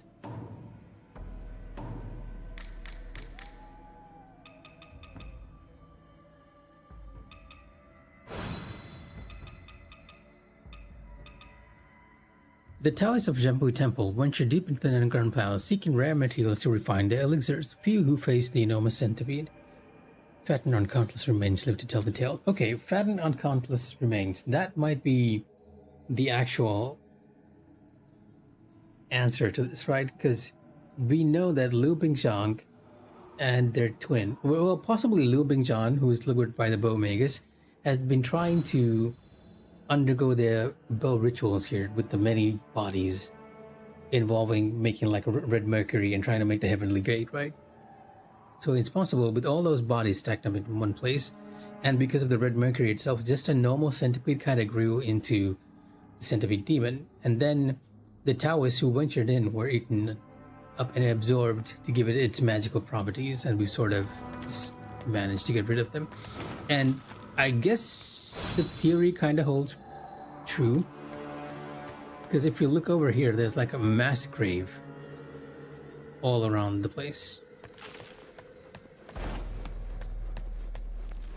Yeah, and actual corrupted mass graves, indicating that these were used for whatever bow ritual they were planning, right? And I'm not exactly sure why it's clinging to the rocks, because most of the time it's usually fed to trees.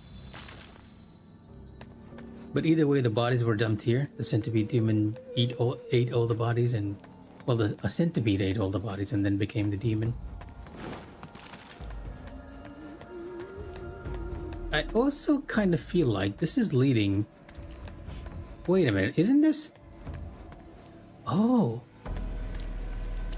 I kind of recognize where we are now. This is actually the place where you fight the Mikh'a at.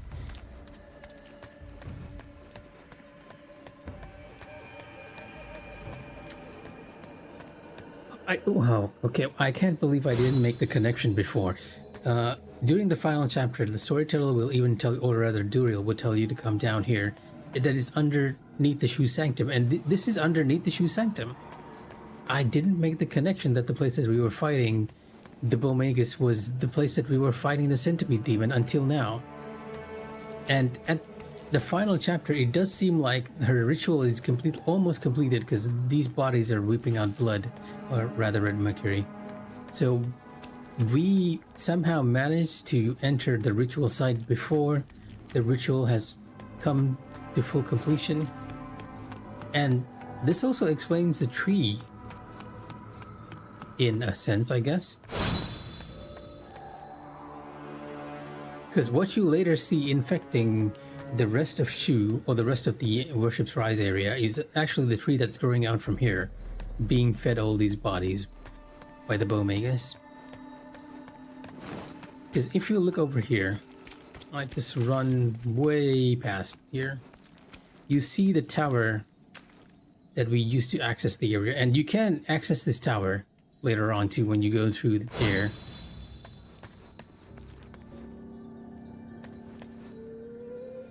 And that's the same tower we come down to face her during the final chapter. Well, second to last chapter of the final chapter itself.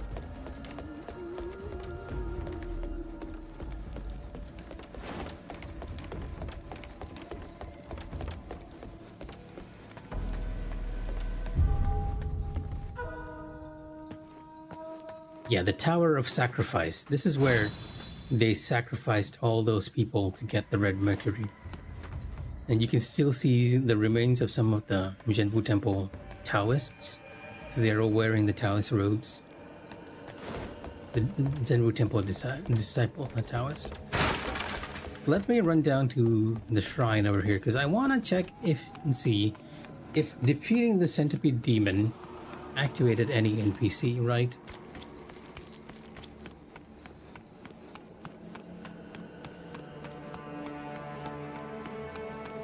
If you go further, we'll end up in Hill's Watch. And I want to make sure that we don't miss any NPC interactions that happens before Hill's Watch. You can talk to Xuanzhangze back at the Reverend Temple. And I'm not entirely sure what he says here.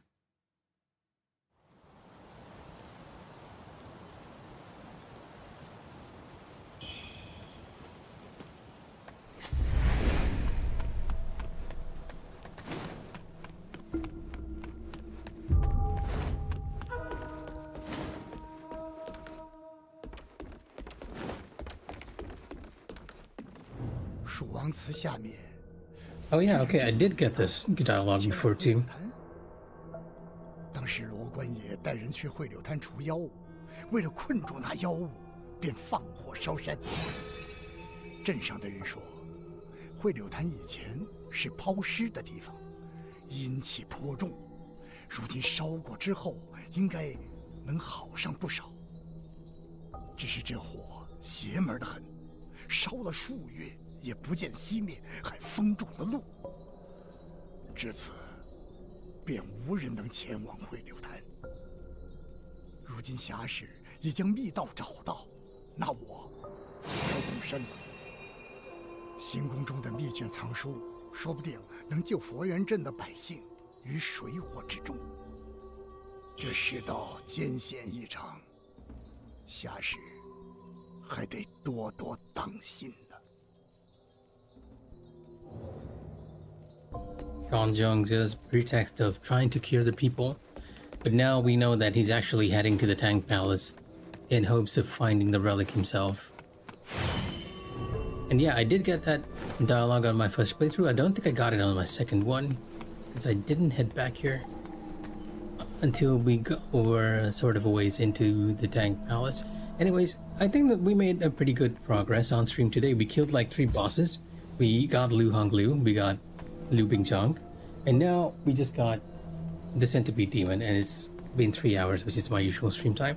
So I am gonna call it. I'm gonna go probably get a snack and then just head to bed. I'll probably stream it tomorrow if you guys are interested and want to talk more lore. If anyone else is watching, good night and take care. It's me and Wuchang signing off with a little great. Or rather, do I have a wave emote? I need to check whether I have a wave emote.